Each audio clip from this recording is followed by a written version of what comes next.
So folks on YouTube, let me know you're hearing this all right.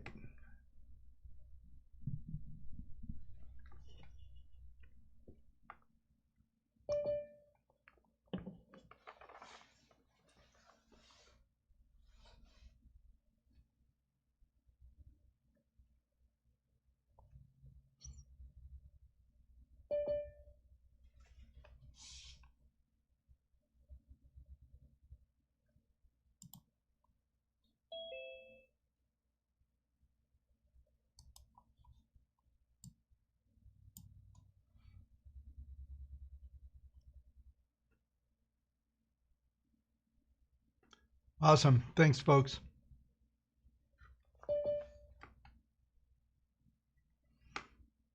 Yeah, we'll be getting started here in just a few minutes.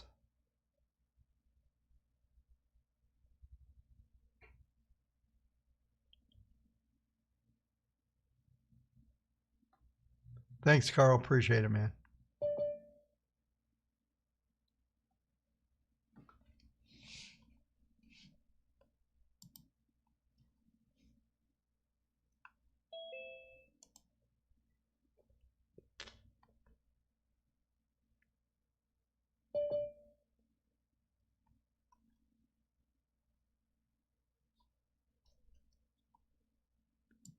Yeah, we just got a lot of folks joining the Zoom meeting.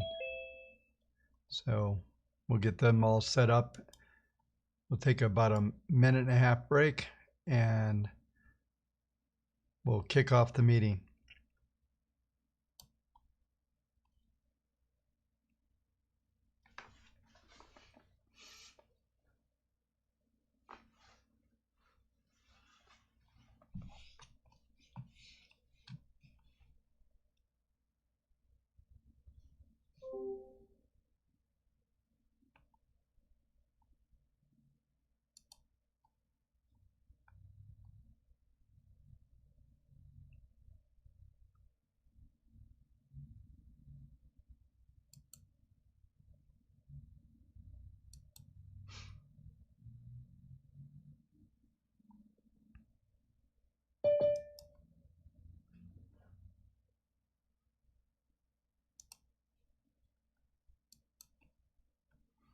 And Zoom folks, you're seeing the screen all right as well, correct?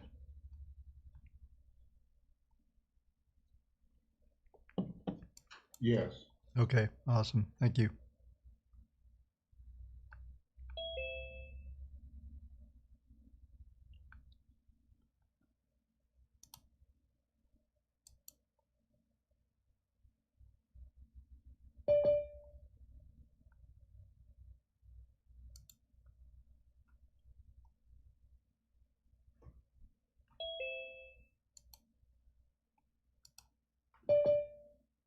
Wish YouTube didn't ban me for copyright. We play some music, have music on hold. Anyway,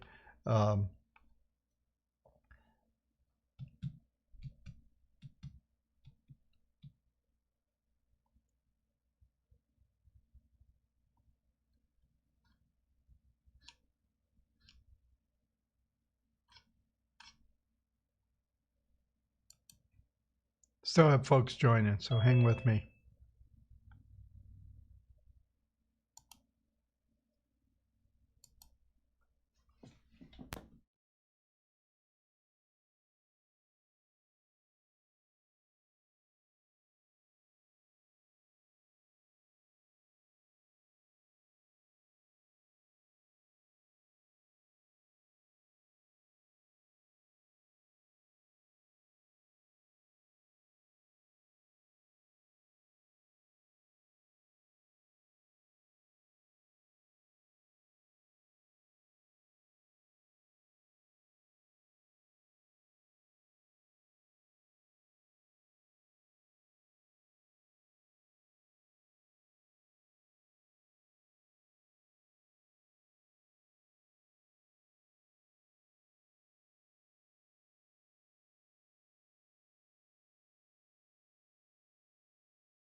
Okay, folks, we're going to let some folks in, and then we're going to kick things off here.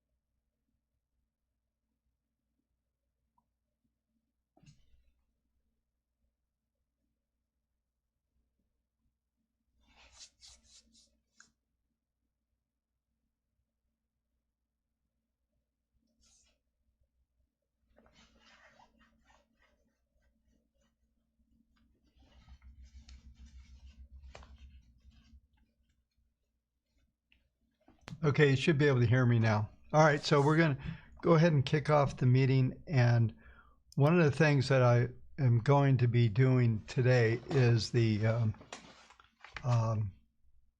going to do something called limiting the show to about an hour and a half. So I'm going to go through a very quick presentation on what I promised everyone that I would do today, which is to show you how to use fundamentals and also to start building this capacity trade that I've been talking about. So on the YouTube channel, I've continued to talk about this capacity trade coming on, and meanwhile we're seeing the markets melting down around us. But that's okay, because there's actually some very good things that are going on behind the scenes.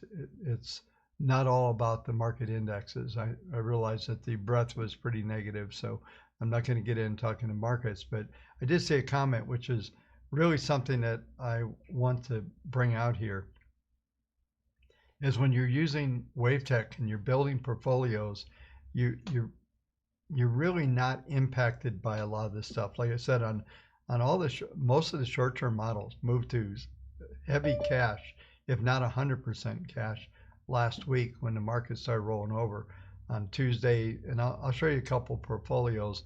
And just if you're using short-term stuff and you're doing the ETFs and all that stuff, that's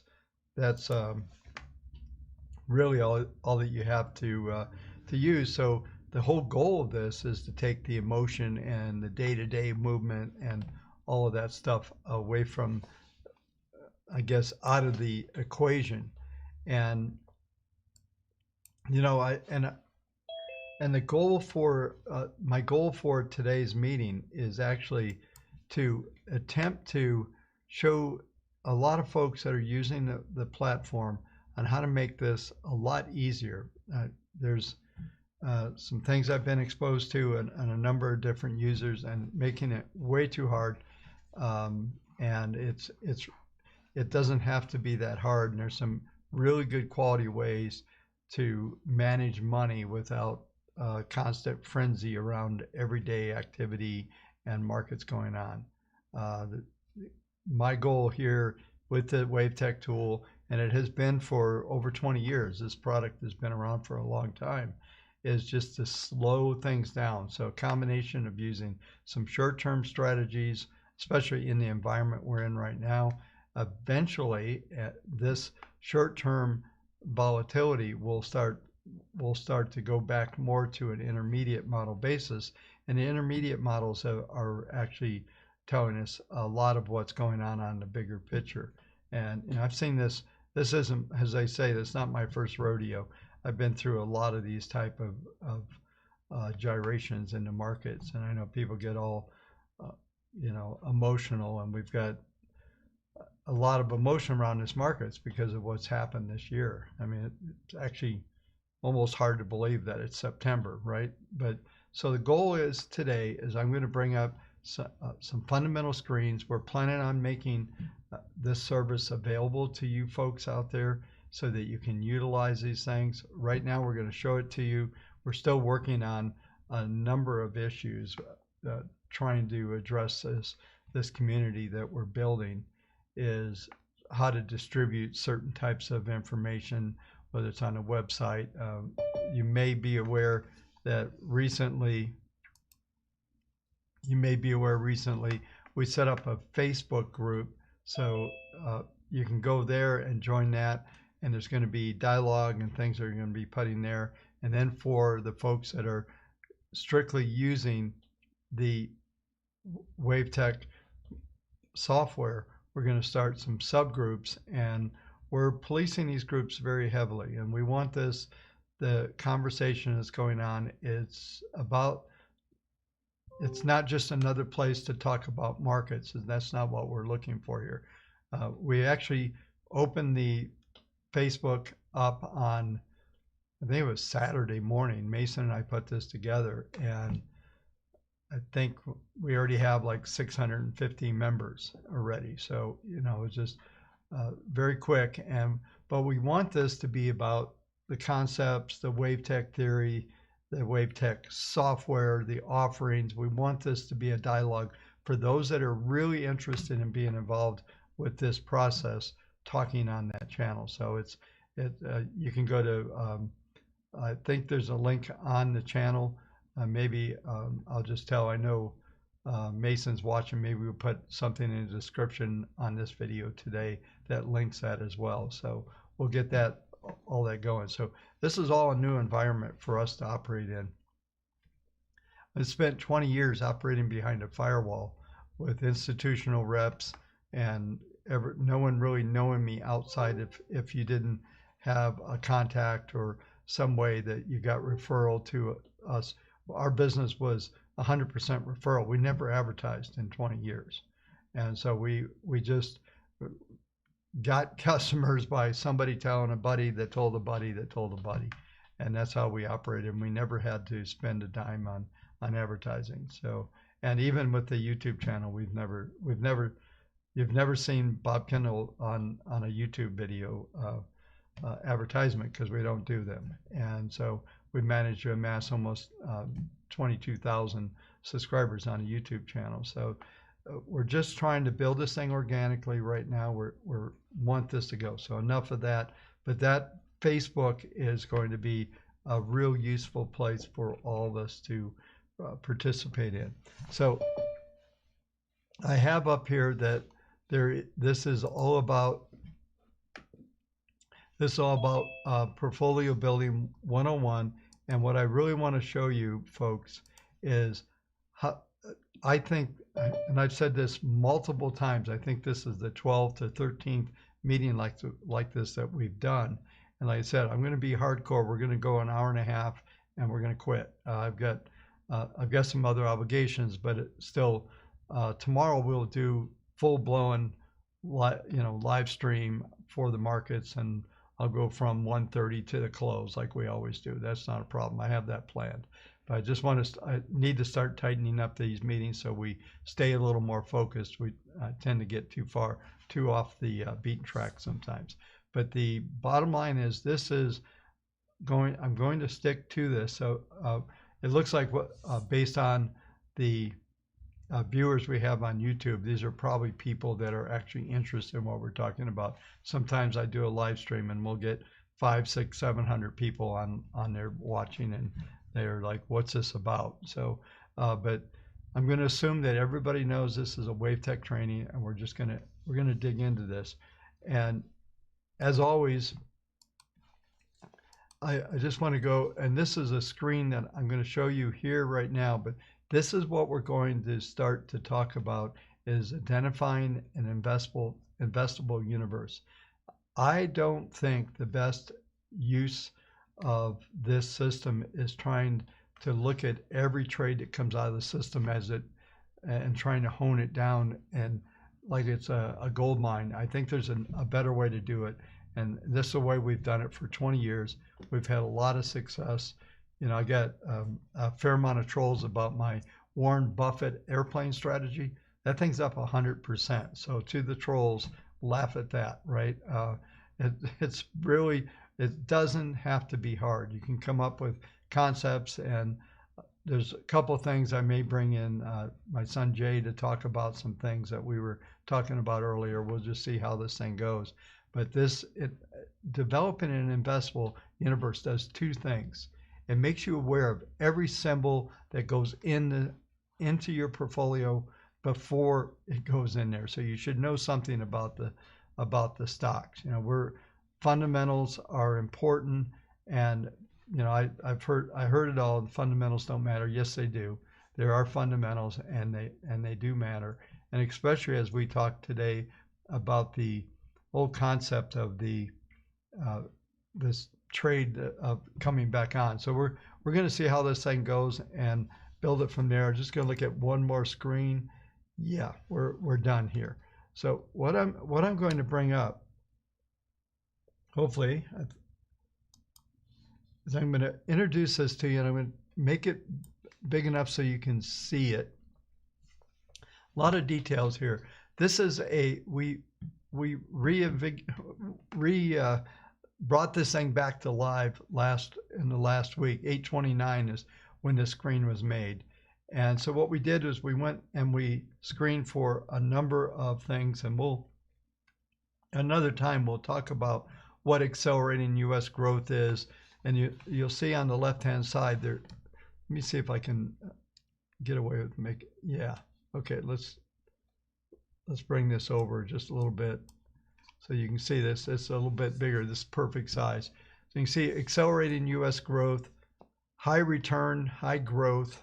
These are screens that we did, fundamental screens, looking for balance sheet characteristics that are going to tell us what we need to be looking at to use the product successfully, but also to forward look. Now, fundamentals are rear view mirror stuff, but we want to understand that companies have a pattern of growth, and this is exactly what's going on here.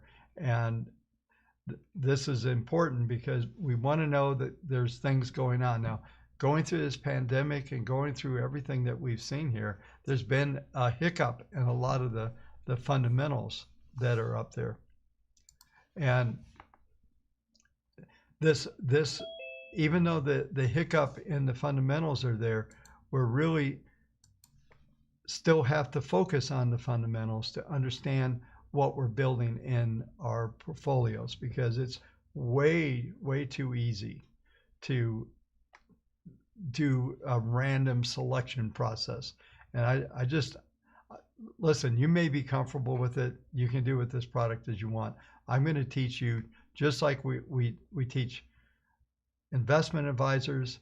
I want this to be used for the 401k money, the stuff that you want to have a handle on, the really serious money. This is a different type of process. There are things that are going to tell you that you can get trading ideas, those kind of things. That's fine. But what I'm showing you today is really how to build a portfolio, manage your own money.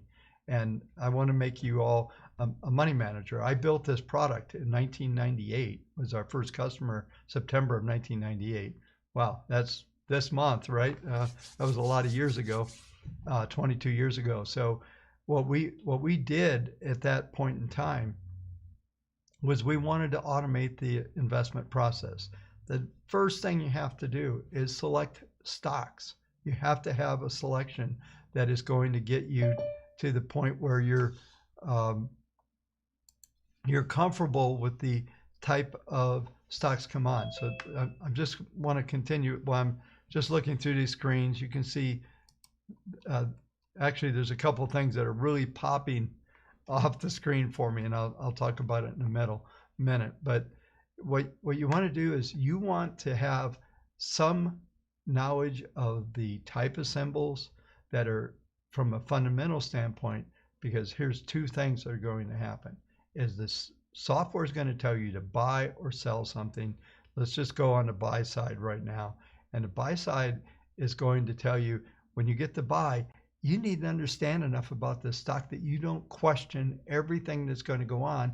So you end up overriding the system. You override the signal and you don't do things. I had somebody on even last week or previous week came on and asked some questions, and they didn't do some trades they were told to do and by the software, and they should have done them in hindsight. That's what they said.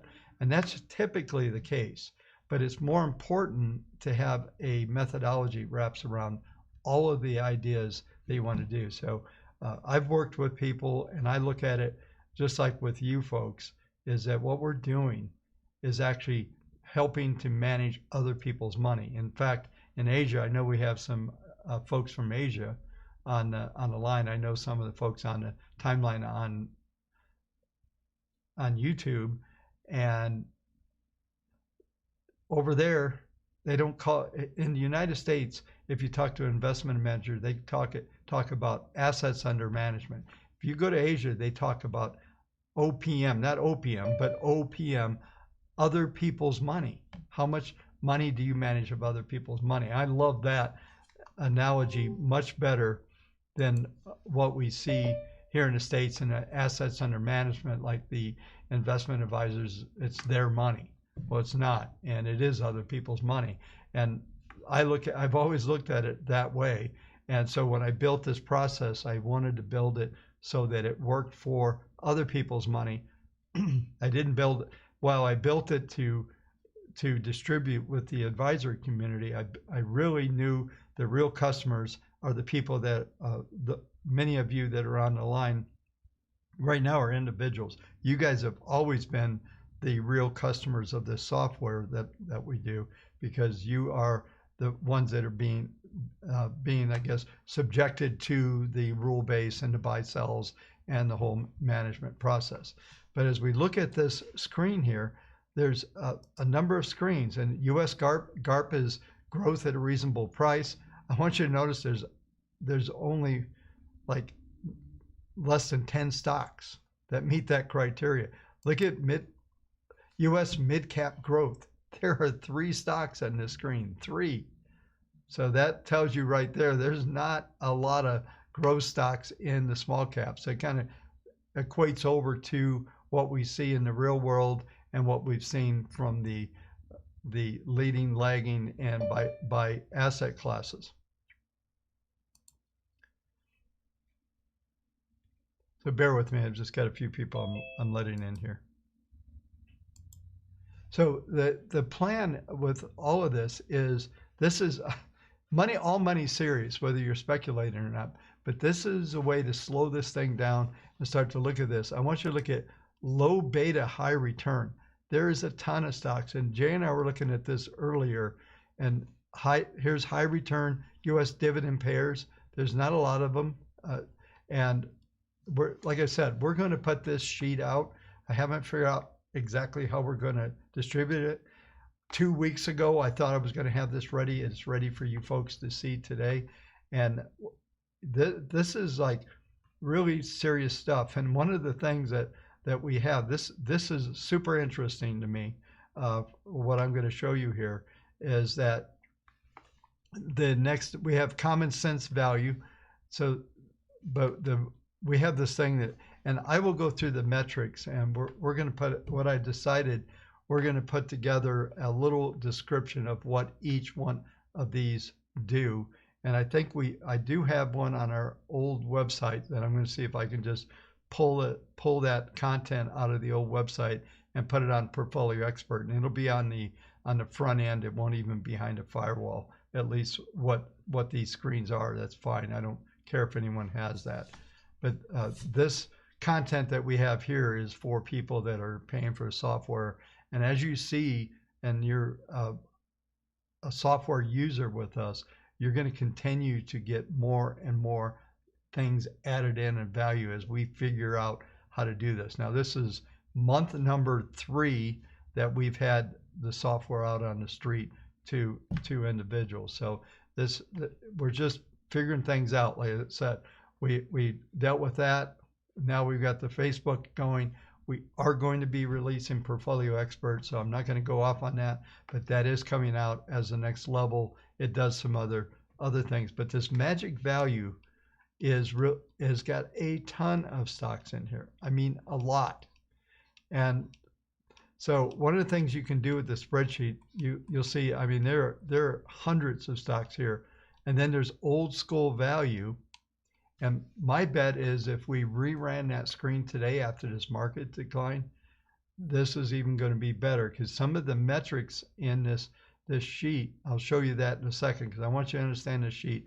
And we're going to grab some things from here. I'm going to show you how to use the sheet. What's nice, you don't have to be an Excel expert to be able to use this. You're going to be able to actually look for symbols. Let's say you had a list of symbols that you like. You could just search this spreadsheet to see if they're in there, see what where they lie, and all that stuff. And one of the things I'm working with this week, my plan is to I'm going to be hiring a consultant for this studio, so that I could have a camera where you could see some of the work I'm doing, so I can show you some things on how to fill out some forms and some other things. So as we go forward, this is really going to be a series of presentations on building portfolios and how to structure them for not only for returns, but being able to protect and diversify during times like we're in right now. Now, most of the time, things like we're in right now, especially on the short-term models, you just move the cash. It's not a problem. And the same thing will happen on the intermediate models. But all of this stuff is looking at what view you're looking at. So if you're looking at a short-term strategy, you're looking at 35, 50-day trends. So you're going to manage those. And those have been amazing in 2020. The best I've ever seen in 20 years, to be honest with you.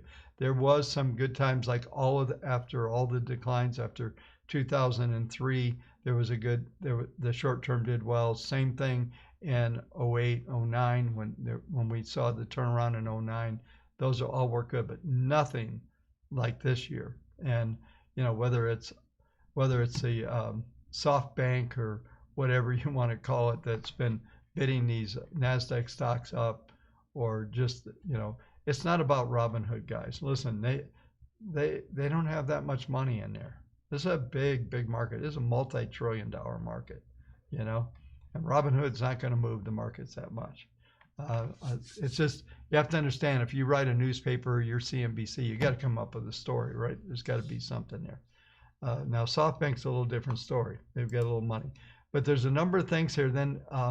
But my point is U.S. multi-cap value. So one of my favorite strategies have been, we won't build this today, is to build a multi-cap value strategy. And the Garp is usually a really good one, but there's only 3 stocks on the Garp. So there's nothing there to be looked at. But you can see all the way down to 790 total stocks on all these screens, but from 791 to 727 is mid-cap value. Then we have old school value, and like I said, we're going to have a description of what these mean. So I want you to see this, and there's a number of attributes on this sheet that are important to understand as well. You'll see over on the right-hand column here. Let's go up to the top.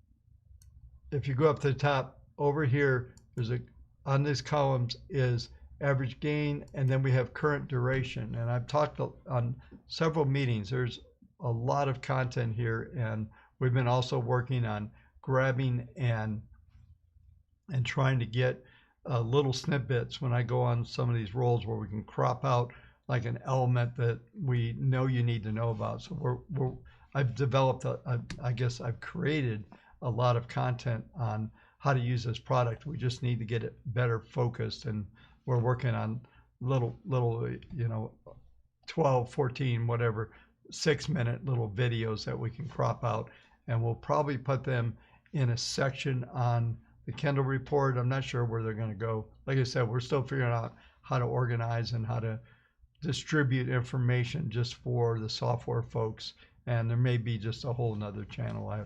We haven't figured that out yet, so that'll come. But this current, you'll see a couple of things. We actually color coded them on this sheet, and this has got an Access database behind it when it's built. And so we look at the current duration of the trades. I've talked a lot about that, and we have something called what we call the 30-30 rule. If you find a new stock off of this this sheet right here, and it's more than 30% of the trade has been realized, or that it's more than 30% of the duration gone, then you need to scrutinize at the next level and consider whether it's already too far moved into its trend that you don't want to put it on in a portfolio.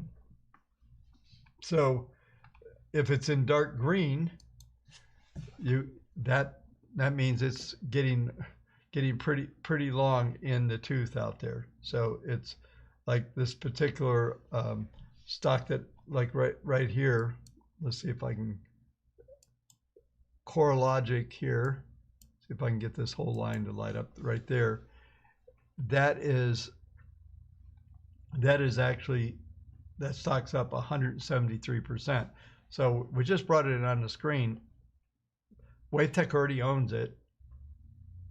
Probably if we were updating these screens, this is a monthly update that we plan on doing. So these screens are updated every month. And I'll show you where all the previous updates are, because there is a way to actually take some criteria and build it, and actually build a back test with fundamentals and the quant stuff that WaveTech is delivering to you, and walk all this forward. I know that sounds complicated. It's not as bad as it sounds. But these duration numbers are important. So we've got this stock here. It's on accelerating growth on line 7 of the sheet, and it has no position. So it's 0 of the gain. When it does come on, it just doesn't have any. It doesn't have a current position, so you know that it's at 0 right now. But these are things that you can go through and look at the sheet and determine how to do things. So I have another spreadsheet I'm going to show you, and this is part of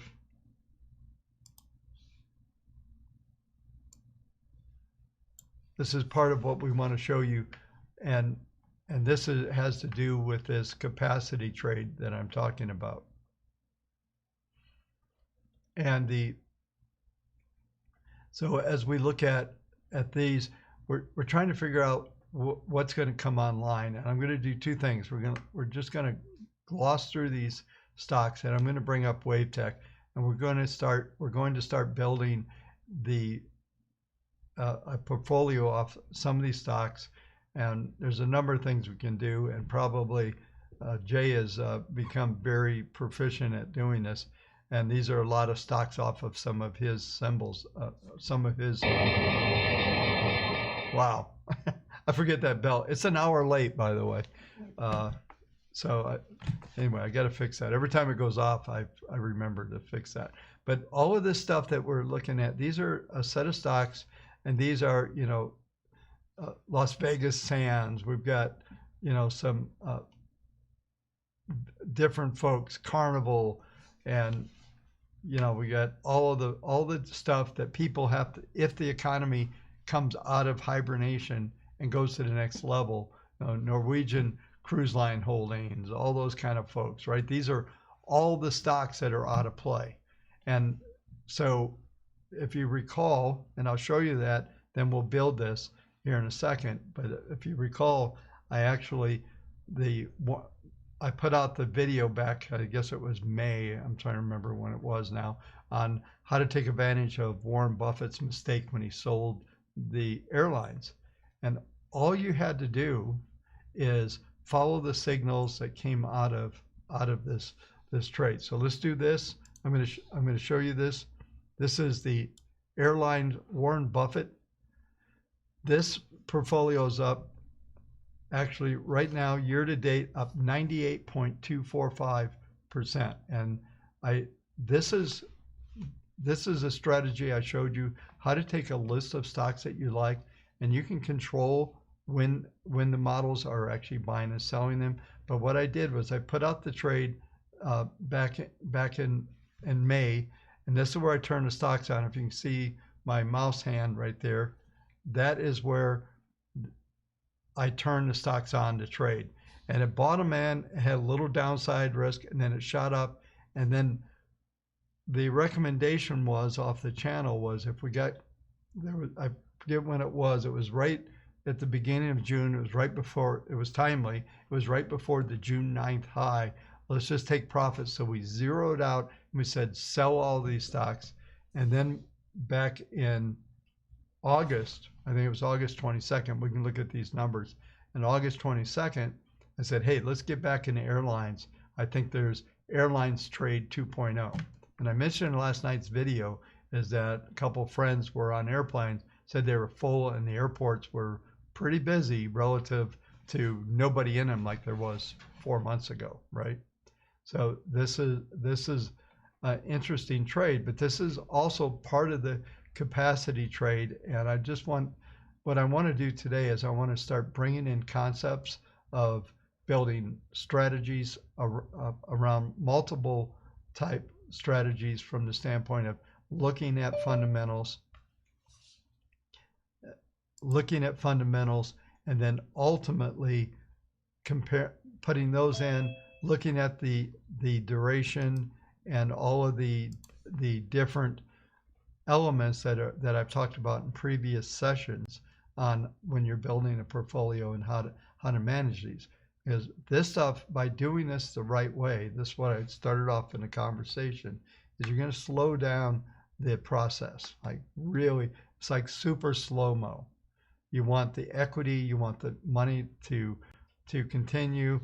If you went on the 22nd, you'll see that right now there were 9 of the 7 stocks were long just the other day, but you can go through and literally look at the trade log and you can see exactly what happened. We sold BA. I don't even like that it's in there. I hate Boeing is just a loser stock, and it's going to, I think, who needs a new airplane when there's thousands of them parked in fields in Omaha, right? They're all over the place. They're just parked at airports, just collecting dust. I have a bigger concern about when they take the dust off those airplanes and try to fly them again to get them service ready. It'd be interesting when that type of equipment setting idle like that. They're not meant to set idle, so it's kind of scary. But so BA and SAVE have exited on this on 9/2, which was last week. And so, but we did buy on 8/25. We bought American, we bought BA. I don't want to go through a lot of detail here, but this is just managing the trades, and there's rebalancing orders. There's all types of things that go on. This is karaoke for the markets, and all what you're getting here is telling you when to buy and sell. And I always say it's like having auto tune. No matter how you're doing, it's going to keep pointing you in the direction of the trend. And this is a short-term model. This is a short-term model, so it's operating on daily signals. Most of these signals 35 to 50 days. So what we're going to build next is we're going to start to build this capacity trade, and we're going to attempt to anyway combine the fundamentals on the spreadsheet. So let's do 2 things here.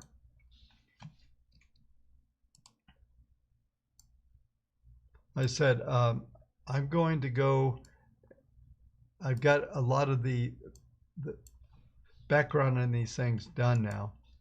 And so what I want to do is I want to be able to see so in theory, you're going to have, if you're a WaveTech user, you're going to have this Excel sheet, which, by the way, if I go over to the left here, it's got all types of fundamental data, liquidity information, fundamental ratio data. There's a lot of data on this screen that tells you what's going on with these stocks fundamentally. What we've done is in the screen, and like I said, we'll have a description. We put parameters on each one of these screens to actually filter out things that aren't within the ranges that we want them to be. So any stock that's on this sheet meets that criteria for accelerating growth and for the whatever the screen is, it meets that criteria. And like I said, I'm just kind of looping back, is what I want you to have when you're doing this is having that confidence that you understand that this has some basic fundamentals. So when you get a buy, one of the hardest things to do, listen, I understand this. WaveTech is a black box. I tell you a lot about what's going on in the channel. You understand the PPMs. I've done some videos on there. We'll do more as time goes on. But in the end, you ultimately won't care about any of that stuff because it doesn't matter. What will matter is that the models have recognized that it has a signal and that it's time to buy, and it's going to tell you how much to buy. So the beauty of the WaveTech platform on the Virtual Portfolio Manager is that it's going to tell you all of those elements: when to buy and sell, how much to buy and sell. It's also when things get adverse, like we saw I just showed you on that Buffett strategy, that we had a couple sells and it raised some cash. I didn't really point out all the metrics on it, but this is important. So what we can do here is just looking at, we're going to start to build, and I am going to get a let's see, I'm going to get a piece of paper here so that I can bring up, and I'm just going to make a list of stocks I'm going to put on, right? So, but we're going to go and see two things. These stocks are just things that we've looked at, and what we want to be able to do is to see if they're on any of these screens. I don't care if they're on the magic formula value or whether they're a growth stock. So what we can do on this spreadsheet, we can go in and do a find, and I'm just going to put CCL and hit enter, and it is on the sheet, and it's right here, and it's in the magic formula value on line 344. Now we can go through this. Let's blow this up and just take a look at this. So on this line, we can look and see where it's at right now. It does not have any current position. It's perfect, but it meets the criteria. So we're going to put this on a list to add. And we're also going to be building a weekly or intermediate. So here's the way you do it. You come up with a list. This doesn't have this list that we came up with, as Jay and I were talking about this morning, is, hey, let's look at some stocks that what is it that people aren't doing in the current economy, and if they start doing it, that tells us that we're bringing this economy back at another level. And if we can determine that, let's go with those stocks. Love the ideas that there's no position right now, so when we do get a trade, it's got brand new probabilities. We can look at the trade profiles and all the things that the WaveTech platform gives you, so that you have an expectation of what might happen. Doesn't mean it will, but you have an expectation of what it might do. So Carnival is cool. We'll look at that. So I'm going to do, just for timeliness, I'm going to go through about 4 or 5 of these stocks and find them, and then we'll just start trying to go through a screening process. Right now we're looking at fundamentals. So we came up with a stock, we came up with these criteria, and this is the first one that came up. And so we're gonna look at, we'll just pick a couple out of each group. So we'll do look at Hyatt and Hilton. I don't know, I guess we could do MGM. There's a lot of good stocks here. A couple things we want to do, so I'll leave this reduced right now. So let's put Hyatt in there, which is H. It is, let's see here, find next. I actually locked this sheet up earlier, so it looks like Hyatt is not on there. So let's put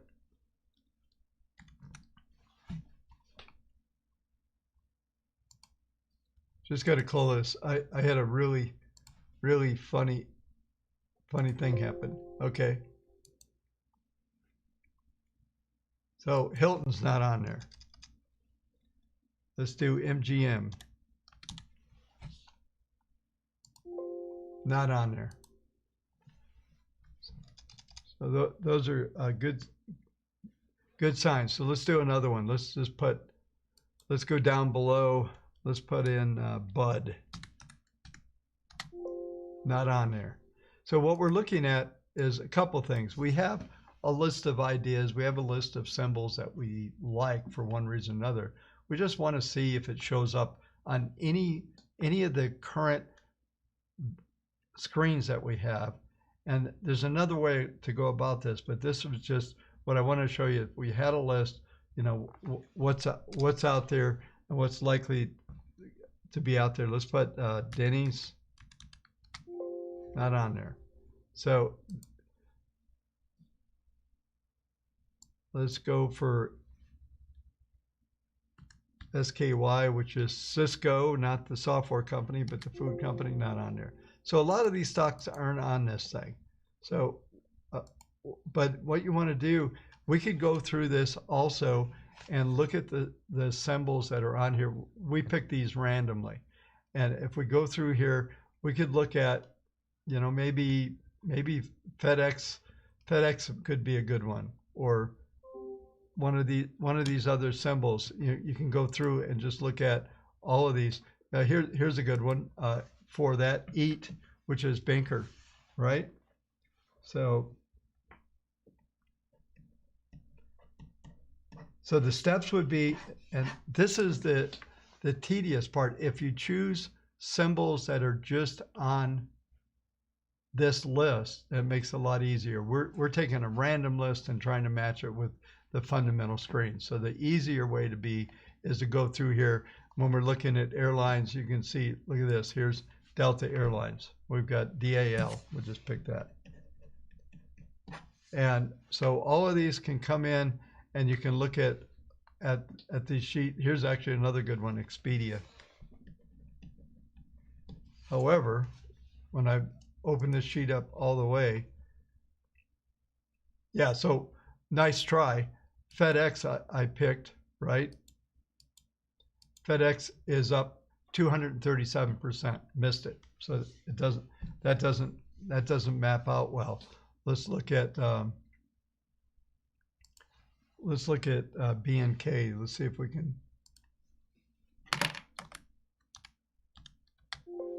Yeah, I'm a little worried about this search. It's not really coming up with anything. I had issues with the. Hey, Bob. Yo. Bob, sorry, I think that part of the reason why it's not coming up is because you have a row selected, so it's trying to search in that specific row. I got you. Oh, thank you. Who is that, Jason? Yeah, it's me. How's it going, Bob? Good, man. You're the Excel wizard. Thank you. Appreciate it. No problem. Yeah, let's try that again, because I was like. And I'm trying to help look for some LVS, the Las Vegas Sands, that actually was on the list. But yeah, I'm trying to help too. So yeah. So I'm a little slow. That's okay. I don't know. It's still not. Yeah, so it may not be on the list. So anyway, yeah, I don't know if maybe if I click up in this. No, I don't want to do that. Anyway, I don't want to get too in here, but you get the idea. If you can look through this list, what would be interesting is there's a lot of metrics on here, and this is the next level that I've been thinking about, is to take this list and then run a screen on these looking for certain types of other criteria, so you can automatically eliminate these that have, you know, big returns and stuff like that. So that's something I'm going to work on as far as putting a sheet together. Bob, try clicking on the column and then running the search. Like here? Yeah, the C column. Yeah. Now, I don't know. I was having trouble with this search earlier. I was working fine, wasn't it, Jay? We did. Yeah, it was earlier. Of course, in the dry test run, everything works great. Yeah, exactly. It's a live thing. Yeah, I did it, and it worked fine. I did manage to get it in some kind of weird loop. We were blaming an associate of ours, Mitch. I was making his problem there. So yeah, but you folks get the idea. So let's go back to let's do two things. we're just going to build. So you get the idea of searching. We're not. It's going to take to do because I want to finish in about 12 minutes on this section. So I want to show you how to take some ideas. I'm going to put this on the other screen here, and we're just going to go to the virtual portfolio manager here. And yeah, I wish I could give you control, Jay. You could run this. Oh, I know. Yeah, I think maybe something was wrong with that testing of that search because Hilton and a few others are actually on there. Are they? So yeah, there must be an issue. Yeah, I thought we looked at some of those. I thought I knew what I was doing walking in. So, yeah. So anyway, let's just call this cap trend capacity. So just for a rough strategy. So what you want to do and what WaveTech does is it automatically sets it back to a 5-year back test. And the thing that is important to understand, we've gotten a lot, and Jay, you might want to actually even address this. We get a lot of things. Well, how do I get it so it reflects where my positions are and those kind of stuff? What WaveTech is, it is actually a portfolio modeling tool. It's not a tracking tool. You can't put your trades in there and try to match them up. But what you can do is, I think I'm going to build something, but you can't. I'm just going to build it with a back test. But there is a way where you could probably interrupt it and turn things off and then turn them back on as a date, so it would reflect closer to the current position. So I saw even something on Facebook or on Facebook, or I saw somewhere I saw a question email or something that was. It was a support email. Yeah, an incoming support email. Okay. I was trying to help them. Yeah, so there is a way to actually do that. You can trick the system a little bit. So what WaveTech does is it builds a back test. So you want to see if these stocks work. You don't have to go back to 2015. We automatically set it for a 5-year back test, but we're just going to go with it at the moment. And we're going to leave everything set to, you can change all this stuff, or you can put a customized value in here. And you need to read these pages, and it's our RS. There's another letter we usually put in there, but you have to read the screen, and it tells you. And this is for the management process itself. Our models need to have an adequate amount of capital to allocate out. Once they do that, when we deliver orders to you, you're actually going to have you're going to get everything delivered to you in percentages, even if you want to start today. So I'll show you that process here. And so we're going to build this, and we're going to leave it at 1,000. We've covered this feature in some other videos, and there are training videos. If you go over here to portfolioexpert.com, there's a long one I did, and I need to review that. But under WaveTech Training videos, you'll see right here. And if I say we got a fair amount of watchers on YouTube, if you want to just see what this is all about, building WaveTech Portfolios 101, and this goes through a lot of these details. And but by just kind of going full circle here, as far as actually being able to build things, is taking these spreadsheets and utilizing these fundamentals to go into these positions is a real powerful technique. Jay, do you have any thoughts on this that you want to add? So I forgot to give you how to do a hands up. Right. Yeah. Well, at least on this one, yeah, definitely go with the high activity, low liquidity. Just keeps it more active. Yeah, if it's on low activity, high liquidity is just kind of like it's asleep. It just never wants to really do much, so you miss out on a lot of stuff. But But yeah, that's the what you got it set at now works really good. Yeah. So one of the things this function is for advisors only. The next, you don't want to have fees. So I'm just going to throw in some random stocks, not actually random from what Jay and I'm going to put all the stocks that we got this morning, and then there's a couple other steps we can do, but I'm going to just build this portfolio and just give you an idea of how this is going to work. So I'm actually copying some stuff from a spreadsheet and just dropping them in here.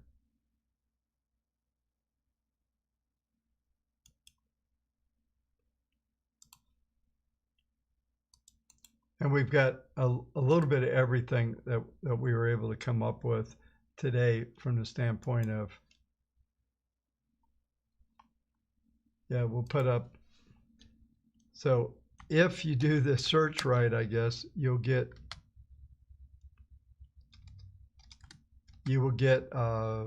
some results on the spreadsheet.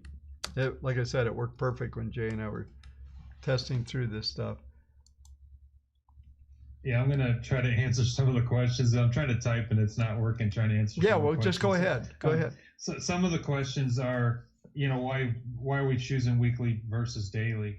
And I know, just coming from the institutional side of it, most of the institutional clients just set the portfolios up and they wanted to run weekly instead of having to monitor and add and put in orders on a daily basis. But well, you're going to make the most money running weekly. You're never going to make money. So my argument is that stocks unfold in weeks and months, not days and weeks. So a lot of these trends are multi-year trends. You want to be able to play into that. That's the whole slow down thing. All right. I was going to get to some of that because most of my weekly models are way better than the daily. Yeah. But yeah, it works a lot better when you're doing it as a weekly systems versus a daily. Sorry, I interrupted you. So. That's all right. What other kind of questions out there, Jay? I just got bombarded with that. I have to check. I'm on an overload right now. Hold on.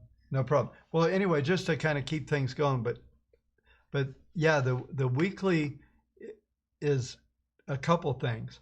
You want to give stocks long enough to work. I know the perspective of 2020 is, things move.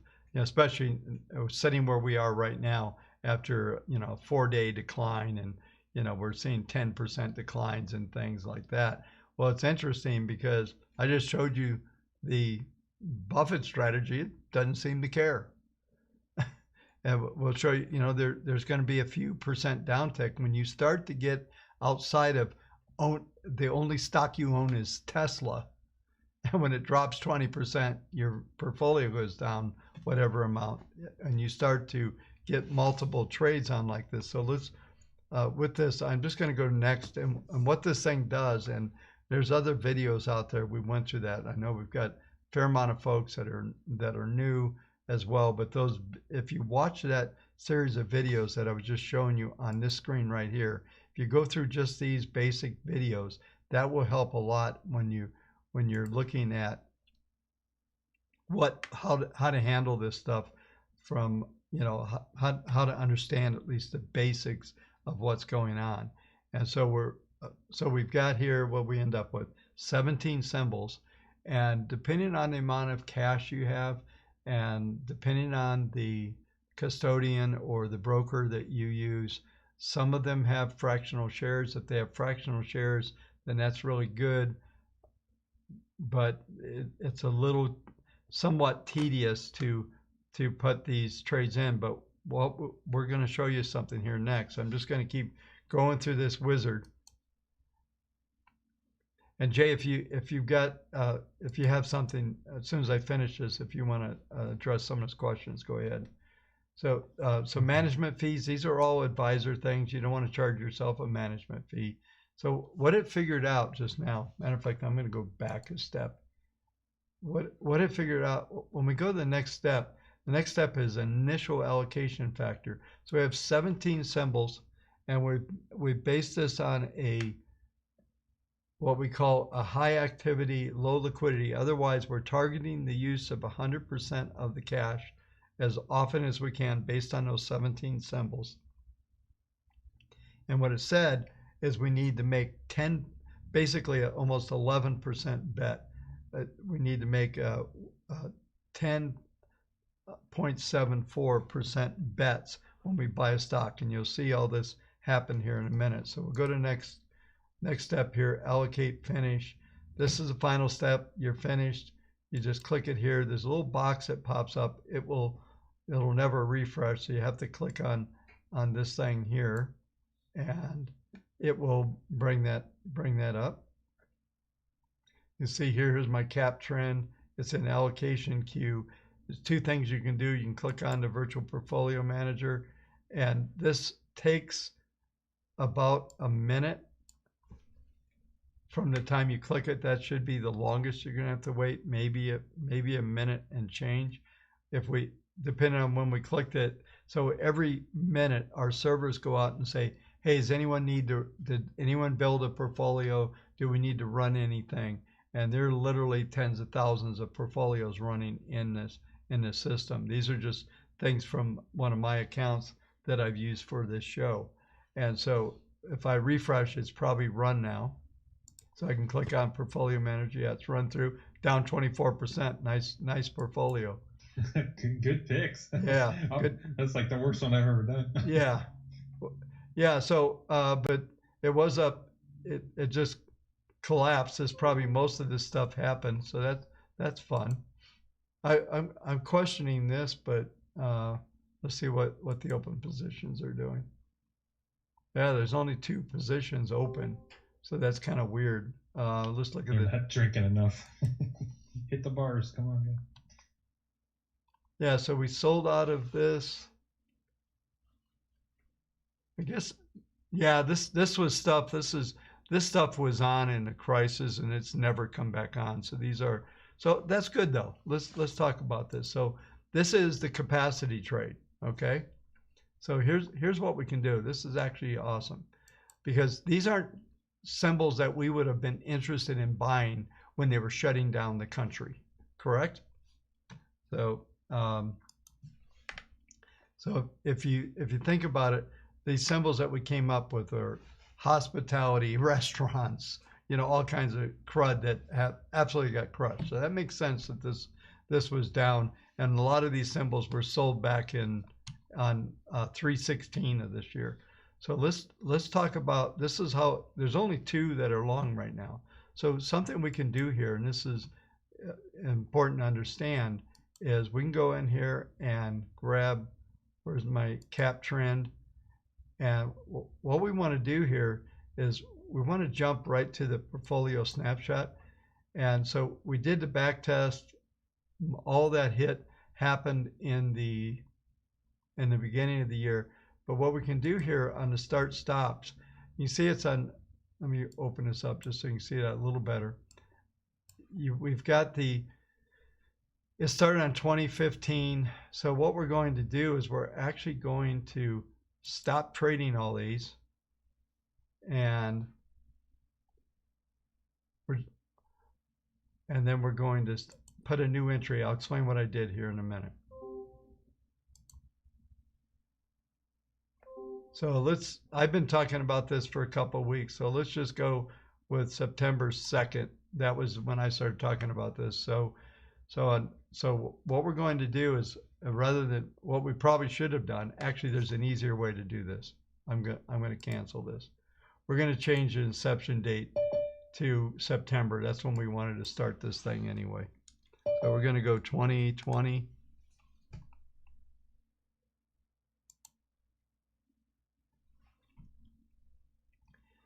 We go 2020, and we're going to go 9/2. We're just going to build it from that point forward, and we'll leave everything like it is. And this will give us a better view, because these aren't stocks that we would have owned. So I just re-queued it, and we'll review this again. Don't forget to hit that OK at the top. Yeah, the good news is it's still running.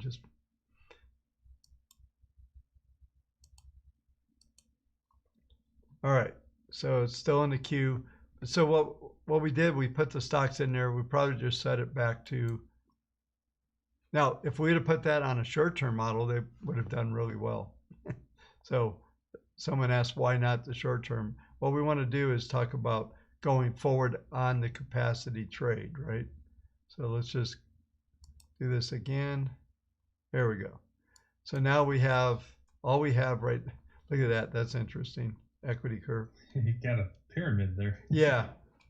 So what we got here is September is just, that's the only time it's happened. So we have 2 trades on. If we go to the trade log, that's probably the only 2 trades that there's ever been. Trade log, not trade profile. Yeah, so we bought Bud and this is it. So this equity curve doesn't have much to look at, but this portfolio will come online as these stocks come online, and in theory behind it is that they're going to come in line when they start to show positive cash flow. Jay and I were looking at a bunch of the I don't know if you we were looking at a bunch of the, what was that portfolio you built? Or another one? Yeah, pour another one, like, you know, drink, have another drink. And there was some, like Samuel Adams, I mean, they're drinking some beer in Boston, right? Oh yeah, the Boston Lager, yeah, they were going at it. That stock was skyrocketing. It's up to 257%. Meanwhile, there was some other stock that was down 60%. And you know, I thought everybody was drinking during the pandemic, but they weren't they were drinking Samuel Adams, but they weren't drinking some of the other stuff. But so this would be, so this is the way to take this idea and start to present it walking forward. Now, the back test isn't going to tell us much other than these stocks were long and got nailed in the crisis. And because they were intermediate trades, they really took a beating on some of those trades. I think what I'll do is something else here. I'm going to go into active stocks. I'll show you the difference here. Okay. I want to go to, I'm going to go active CSV. So what you can do in here is I can open up these symbols. Oh, I forgot what browser. I hate when I use this browser. It makes me mad when I do this. So I got to open this up.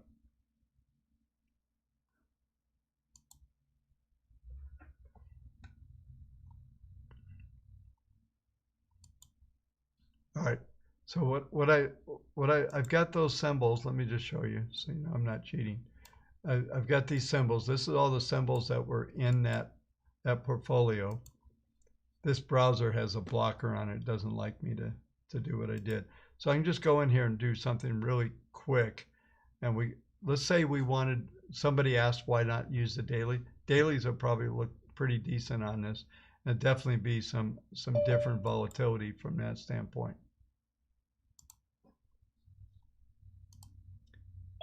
And I'm getting a little over my limit here. So we'll do this, and then I want to open up to some questions just so we answer some of the stuff that's obviously on the timeline on the Zoom and all that. Yeah, so just while I'm doing this, I can multitask here. Somebody's asking, are there any rules to follow when adding recent IPOs?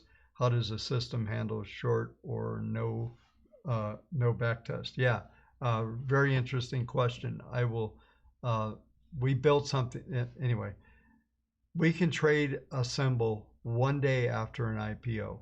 We need some data, and I'll explain that. And I still need to hook up with my old partner, Dave, who created that process. I always told him I'd give him the ultimate credibility on that because it was his idea. So we're going to do cap trend again, only, and we're going to call this 2, but it's going to be, call it 2. It's going to be a short term. So we're going to go and do, let's do a March going forward. I already went too far. We're just going to put this on 2020, and month we're going to go to 3. We'll leave it at the 2nd day of March, We put it in there. You'll see on the left-hand side, 2020, 3.2, 100 grand. We'll just leave everything set, except for here, we're going to change it to high activity, low liquidity, which is going to target 100% of the cash usage. And then once we go into here, these are advisor only.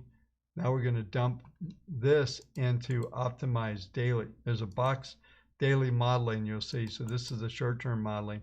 We're going to paste those symbols in there. And we're going to go to next. You'll see they're all in there. You'll also see the models on here, all D, 3.2 and 1.2. There is a video on the differences between the models, and they're also in the training session as well. But this are all daily models, and we're going to go on next. And these are all fee structured. And so it's going to come up with a factor. It's going to come up with 8%. We'll see if this does any better. So I just clicked through real quick, and we just built that same portfolio on a short-term basis, and we started in March. So what we would have been thinking in March was, what would if the economy comes back on, when are the, if you look at the stocks we put in there, we put in hospitality, we put in, alcohol, we also put in some, I'm trying to think what else. I'm just looking here. Yeah, that's pretty much it. Restaurants, alcohol. We didn't even we could have thrown the airlines in there, but we'll just leave it at that. So if we do a refresh of this screen, now it's run through. Now cap trend's up 19% because we played it on a short-term basis. You can see we had some volatility here. On March, it was down. April up 12, May down 7. Flat for a couple months, August up 12 and up 3. So it's up 19%. Currently it owns 15 stocks. We can go over and look at the open positions on this strategy. And the open positions, this is showing you where we bought each symbol, how much we bought, and what the current returns are. So definitely, and this has been the theme throughout this year in using the platform, is to be on a short-term basis. It's going to be interesting. I'll leave that strategy we built today that we started from September 2nd, because if you've been watching the channel, I've been talking about this capacity trade for the last couple of weeks. Maybe it would have been fair to maybe set it for mid-August. That might reflect more when I was thinking like that.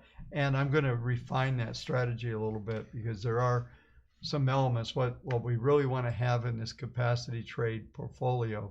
We'll finish this thing offline, and then we'll let you folks know. We'll post it on some of the returns on the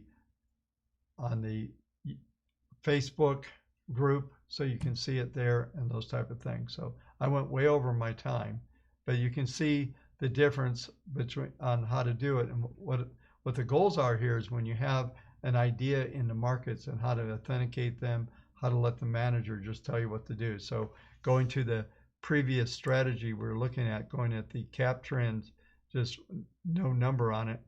It only has 2 symbols. That's actually that is the real database. So it downticked here. We still have them long. It went from, it traded $45 difference. So anyway, but the pattern here is, we've got, actually it looks like there's 4 stocks coming in here. So two longs, there's 4. It's projected to have 4. And today is Tuesday, isn't it? And today is the first day. This is interesting. So we'll look at this. What we built, we only have 2 long, but I want to go to the orders page. You're going to see we had 2 buys today. We had Norwegian Cruise Lines and Red Robin were buys for the open today, because I just realized that today's Tuesday, but it's also the first day of the month. So all of the weekly models are actually going to buy on the first, they're going to buy on the opening price on Monday or the first day of the week. So let's open up to some questions, because I just wanted to start to think about selecting stocks from a fundamental realm instead of looking at just pure technicals. And I think it's, like I said, the goal is that it's going to give you a lot better confidence level of executing the trades, because what do you do with a stock you never heard of before, but it's a buy in the system? Those are tough. You know, you got to look at them and say, gee, I don't even know what these guys do. Do I want to do that? So anyway, all right, let's open up for questions on both sides, and we'll kind of monitor both ideas. Hi, Bob. This is Michael Eurenson. Yes. One simple question. I just noticed that the allocation factor was different for when you ran for weekly and daily. I was expecting it to be the same. Can you explain like why it was different? Yeah, because the reason why what happens is the daily models have a different demand on capital than the weekly. They trade differently, so they have different increments of time. The daily models, it's modeling, it looks at, for the period of time that I ran the models, it's going to look and see how often it owned these stocks, and it's going to develop the allocation factor based on, well, it wasn't much of a back test at all, but it's going to develop it on this, just a shorter term window, plus you have the shorter term models. So they had the ability to get more invested than what we got on the intermediate. And we also developed the intermediate allocation factor off a look back to 2015. I kept the longer term look back, and then I'm walking that forward. And that's a good way to do it, by the way. I kind of went by that without even saying it. So if you do a back test, and let's say you want to see what kind of demand on capital these things have, and the models that we build are called the demand on capital model. And so what happens is that you're going to see, you're going to get different factors when you're looking at different times and intermediate basis. Got you. Thanks. Yeah. Yeah. Just real quick on YouTube, there's does it show volatility risk of the portfolios that you build? We don't have. Let me see if we have something in here that has a little longer list. I think Jay maybe has some here. Yeah, so what you can do is you can go into the performance. There's a couple metrics that you can look at for volatility. You can go into the performance model. We'll put the SPX on it, so you can see the returns relative to SPX. Then it also shows you year to date, whether it's underperforming, and it shows you rolling returns on the strategy. So this particular one, it shows you that the worst and the best and the average returns, and this is for a 1 year rolling return. So and from January 15 to January 16, this was actually a -8. Was that the worst? No, February was the worst. So you go back to February 15 to so whatever number you're looking at here on 17, this was from, if you would have started in January 16, you would have made 61%. So these are rolling returns. And then the other element we have is the metrics from the 2 year rolling returns. So it gives you an idea of some volatility. And we do have some other sheets, and we haven't figured out exactly how to get these out to this community on a large level yet, but we do have some other metrics, such as, you know, R squared and some other things that we're working on putting together a new report that we can do on the fly for what we're having. But this is the main volatility, what you can look at. Somebody had a question on Zoom.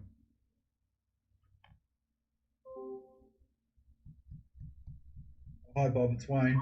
Hey, Wayne. One question with the the weekly 1.2 and the weekly the weekly 3.2 model. When you're picking sometimes which model you should use, obviously the system recommends the best model, but right. sometimes you go, oh, they're very close. Yeah. The ER ratio. How do you determine which one you should pick? This is what I'll tell you what I do. It's not very scientific. I look at the trade locations of the two, see which one, especially if they're that close, Wayne, that I just look at it and say, hey, these are both basically ending up with the same result, right? But I like these trade locations. They're going to be easier for me to execute than the other one. And as long as they have similar results, that'll happen. Sometimes they'll break away from each other too. So, but there are a fair amount of symbols out there that the optimization is actually coming up with.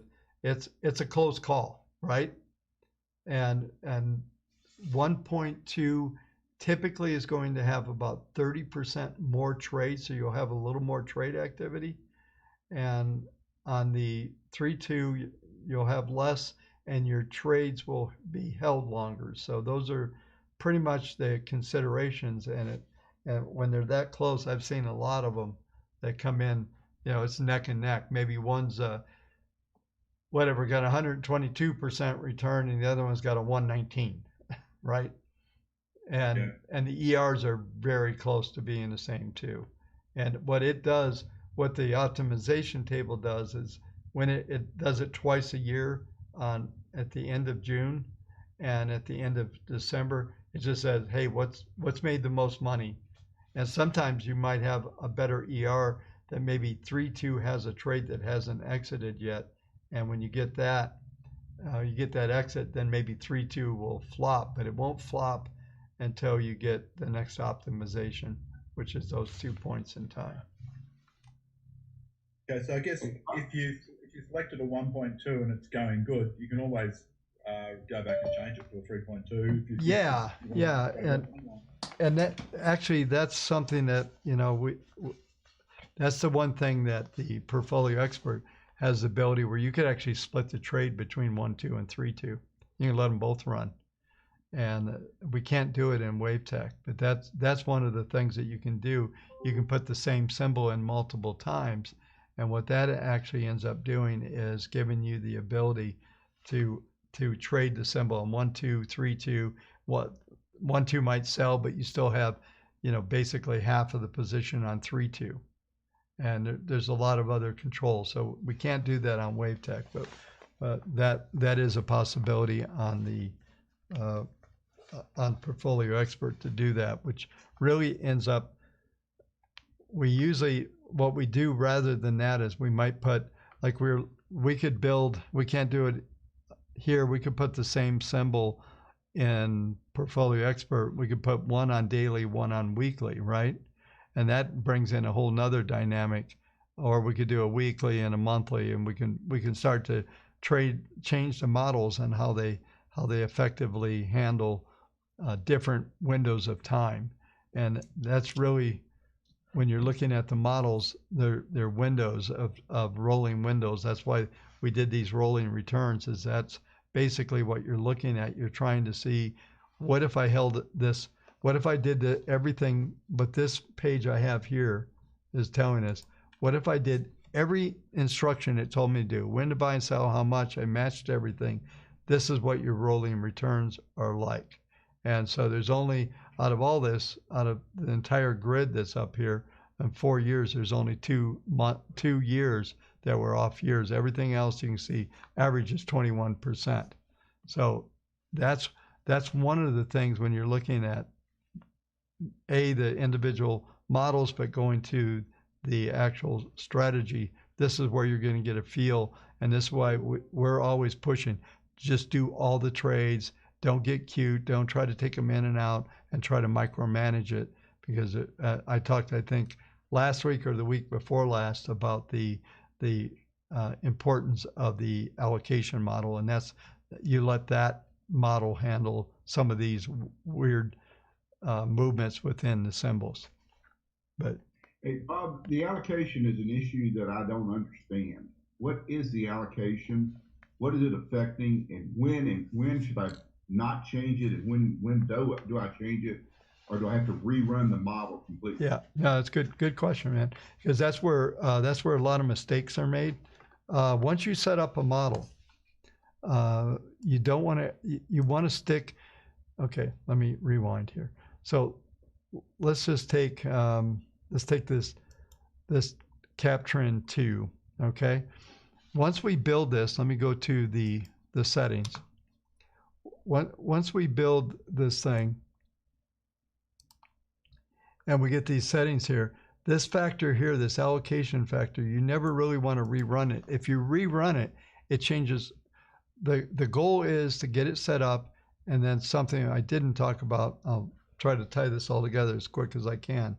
But what you get is this initial allocation factor is 0.0855. You want to leave that the same. And when you go in to change things, what we would do instead, let's say we didn't want to own Bud anymore. I would just go in here and add a date for September. We'll leave it as September 2nd. And I got to open this box. I have my browser expanded so it's easy to see. But I just put a stop. So if I wanted to stop trading this on this day, I apply it. You'll see there's a red button now. And what I would get the next day would be an exit. So, but let's say I wanted to put a new stock in here. I would actually go back to this step and I would put in, I think this one's already in here. I'm just trying to find a symbol that's not in here that I didn't already put in. It doesn't matter. Let's just put in, let's put in Apple. It doesn't matter. I just need a symbol. So what I would do when I put in Apple, then I would go, okay, Apple's in here. I want to put a new trade in, and this will keep from affecting the returns. So I'm going to turn Apple off, but I want to start trading it on September. Let's just make it, September 2. It doesn't matter. I just want to show you how to do this. So in this case, I'm going to start it, and I hit apply. And when I do that, what you'll see here is Apple's on top. It's now got a green button. So it'll start trading on September 2nd and end on, it'll start trade. Yeah, so it wouldn't trade it because I turned it off. Let me blow this up. So I said, don't trade it. That's what stop means. And then I said, do trade it here. So that's the best way to take out a stock and add a new one. So let's say you have your portfolio running and you want to add a new stock. So you could just add a new stock and leave the allocation factor like it is. That would be okay to a point.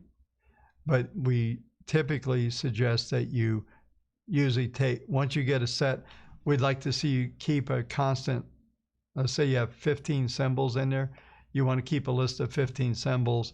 Maybe you would go in and take something out, or you could add one in. It's up to you. It won't mess anything up, but you don't want to change that allocation factor, and you don't want to put too many symbols above the average symbols that you have in there. So how many symbols are in your portfolio? I'm still experimenting. Okay, that's fine. Yeah. That's fine. So let's just say here's a suggestion for everybody is pick a number. And the number would be, based on how much capital you have. And, 15, if you have the ability to do fractional shares, then that's good. If you don't, you want to make sure you have adequate amount of money to be able to trade the stocks that you're looking at. So maybe there's a number of $50,000 or $100,000 or more, then you're only going to be able to trade maybe 10 or 15, maybe 20 stocks in that pool. And you got to watch, you can't have, well, now that Tesla and Apple split, you couldn't have the $2,000 stock there, but it's still, Tesla's a lot cheaper today, but you still want to be careful about some of those higher priced stocks if you don't have the ability which to do those stocks. So, like a fractional share. So, but from the standpoint of the portfolio construction, I would pick a number you're comfortable. It gives you enough, diversification, usually somewhere around 15. Jay, you know this better than me actually on this stuff because you've built a lot of really tight portfolios. Why don't you comment on how you look at that stuff? Right, and I want to just make sure we're talking about the initial allocation factor still, correct? Well, we're talking about how many stocks to have in a portfolio. Right. Or go ahead. And that's what I'm talking about, that initial allocation factor. When do I do anything to it, or do I never do anything to it? Or if I add 2 or 3 stocks, do I need to rerun the whole model to get a new allocation factor? Right, and if you were to do that, then it would change all your year-to-date numbers. All your numbers would change because the allocation number changes as well. So everything you ran before, if you were tracking it and had it noted somewhere, all that will change. So once you set up the initial allocation factor, if you want to add some more stocks, you're going to have to deactivate some of your existing ones to try to keep a balance. So let's say you want to add 3 more stocks. In order to have the portfolio run at the optimized level, you're going to have to deactivate 3 other stocks to keep the number. Let's say, so you have 20 symbols and you want to add 3 more. So you're going to have to deactivate 3 and then add 3 more to keep 20 symbols in there based on that initial allocation factor. Because when you go below the allocation factor, it's going to slow down the performance, and you're not going to get the optimal performance if the allocation factor is then below what the original was set up as. That's why another thing with the allocation factor, you can go higher than what's recommended. So on this particular portfolio, the 0.0855 is what the system recommended. I've been testing it over the years of a higher than what is recommended. And when you go higher, it does make the allocation factor more active. And if you have more leeway if you add more stock or symbols, because I'm sorry, how am I trying to say? You have more leeway if you actually go with a higher than what is recommended. I think, hey Jay, I'm having some trouble. I'm sorry. No problem. What actually happens is you can actually add more symbols. Who's talking, by the way? This is Jim. Hey Jim. So you can add like more symbols, right? And without getting too crazy. And what it will do, it'll actually have the same effect Jay's talking about by using a higher allocation factor. By adding more symbols, it causes the same thing Jay's talking about, because it has to fit those extra symbols into the pie, right? So it causes a reallocation, and that's okay to a point. I would say maybe 20 or 30%. So if you have, let's just make it easy because it's easy to talk about, but if you had 20 stocks in there, you wouldn't want to put more than 4 stocks above 20. So you might go to 24. And that's going to have exactly the same effect of raising the allocation factor. So if you run an allocation factor on 20 and you have it set and you put 4 more in, it's probably going to have to rebalance or do some orders to balance everything. But the key to make the performance match is to make sure it's going to change a number of your positions. You want to match what it's showing. Let me just go over there and show you what I'm talking about on this screen here. Okay, but so if I had, say, 20 stocks and I came in and put 9 more in, what would I do? Just rerun the whole model? Yeah. So just trying to think where I can grab some. So I mean, I don't care about this portfolio because I'm going to delete it anyway. So but if I went in here and I drop this down, and I'm just going to go to my cap trend 2. And I'm going to go right here, create custom. So I'm leaving this alone, right? So do you have, just throw some symbols that it doesn't matter what it is. XOM, COP, HP. Yep. These are all sort of business. That's all right. Doesn't matter. Put Facebook in there, FB. Yep. Listen, that's enough, Jim, because I just want to demonstrate. Okay. So what's going to happen when I leave this thing alone?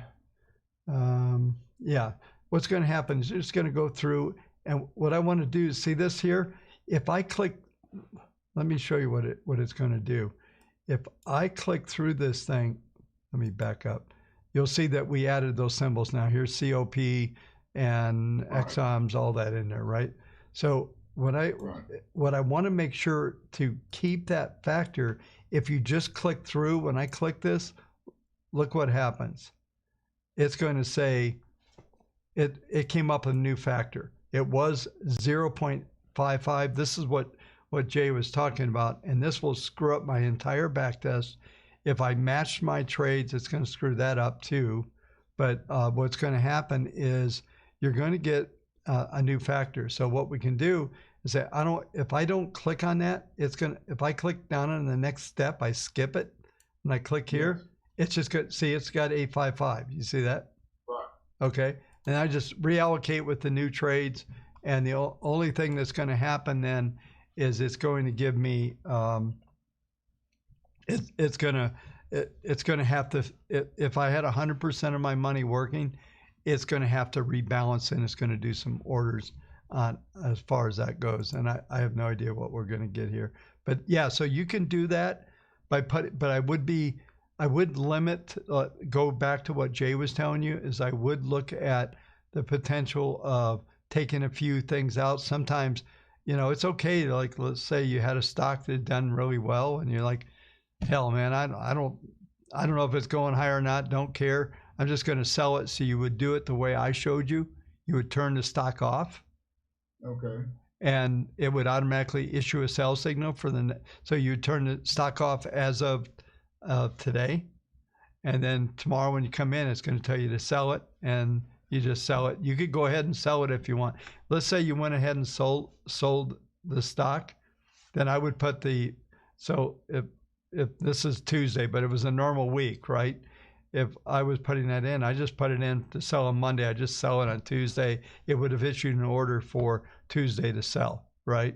And you're good. And actually, you can put it in for today and it will issue the order for today. So you can go ahead and sell the stock, go into the system, update it, put the order in there and say, stop this stock, just like I showed you. Go to those start stops, and it'll have a start. You want to go to a new entry, and you just start it. You would just turn it off. You'd go new entry, put today's date, stop. Meanwhile, as far as your broker goes, you've already sold the stock, and then you could replace it with something else, and do that. Does that make sense? Yeah. I understand the process of what you're telling me. I'm trying to dig down the weeds a little bit deeper to understand, what is that allocation factor? What does it actually do to the model? It determines how much you're supposed to buy of each symbol. It sort of at the beginning, it determines that? Yeah, so in the model history? Yeah, so what it's going to do is, the first thing it looks at is it's always going to use that 0.08, whatever that number is. And then it's going to, if you have cash, let's say you had a new stock coming in and it wants to do that 0.085. As long as you have 0.085 in the account, it's going to go, okay, fine. But if it doesn't have 0.85, the factor is going to change dynamically. What's going to happen, this is going to get complicated. It's going to look at how many total stocks you have in the strategy, right? So let's say you did let's try to make it easy. Let's say you had 20 stocks in there, use 100% of the cash, right? And you got 5% in each one. That's 100%, right? So now you put 10 more stocks in, and they're all buy. You run it, and now it's going to try to, the next day, you don't change the factor, you don't do anything, you put that in. It's going to take that number and take that 30, and it's going to turn that 5% allocation into like a 3.3 type allocation factor internally. But that's the initial allocation factor. So once you use all your cash, it will sell and rebalance to make room to run that strategy. And did I connect it right? It's somewhat complicated, just because once you run out of cash, it becomes dynamic. let me digest that, listen to you a couple more sessions, and then I may come back with some more questions. Yeah. Yeah, I just saw folks are talking on the YouTube channel. The NASDAQ just opened down some pretty good numbers, opened down almost 1%. And so did we're 3307 on ES right now. Yeah, so we're getting in a full-fledged meltdown here at the moment. Sure, trying to. Anyway, I think this is right at the extreme for the week now. Yeah, there we go. Sorry to get on the markets, but I just saw the chatter on the YouTube. Yeah, see. We have actually one of the guys that's used the system for a long time on YouTube, Jim, is answering your question there, but you can't see it. But he's saying, think of the system won't take a position in a new buy greater than 855 portfolio, so you won't have enough available to look for reallocation from other positions. And so what it does is it actually does something called top slicing. And I think there's, man, I went through that allocation model in the last couple of weeks, so we'll have to see if we can find where that little clip is and then go from there. Okay, I'm going to look at the YouTube side. Yeah. So there's 12 of these shows. So there's and they're usually titled on what the primary is about. So another question out there, folks, and then.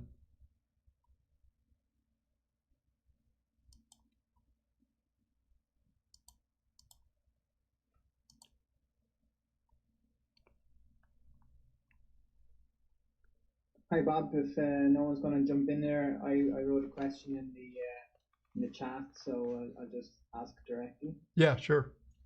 Thanks. Just recapping on how we go from building the portfolio as you did, putting in our constituents and setting the allocation rates, whatever. We run the model and we get all those green buttons there.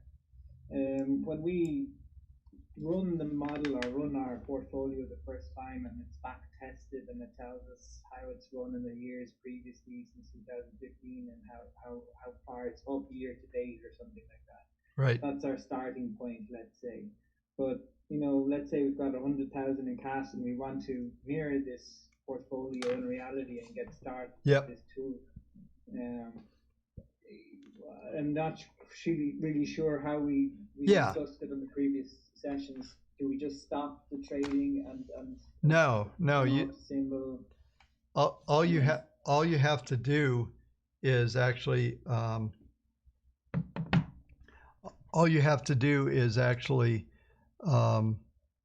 match all the orders. So let's just take the Buffett Airlines one, right? If I wanted to start this portfolio right in this moment for tomorrow, I just go to open positions, and all I have to do is match these percents right here.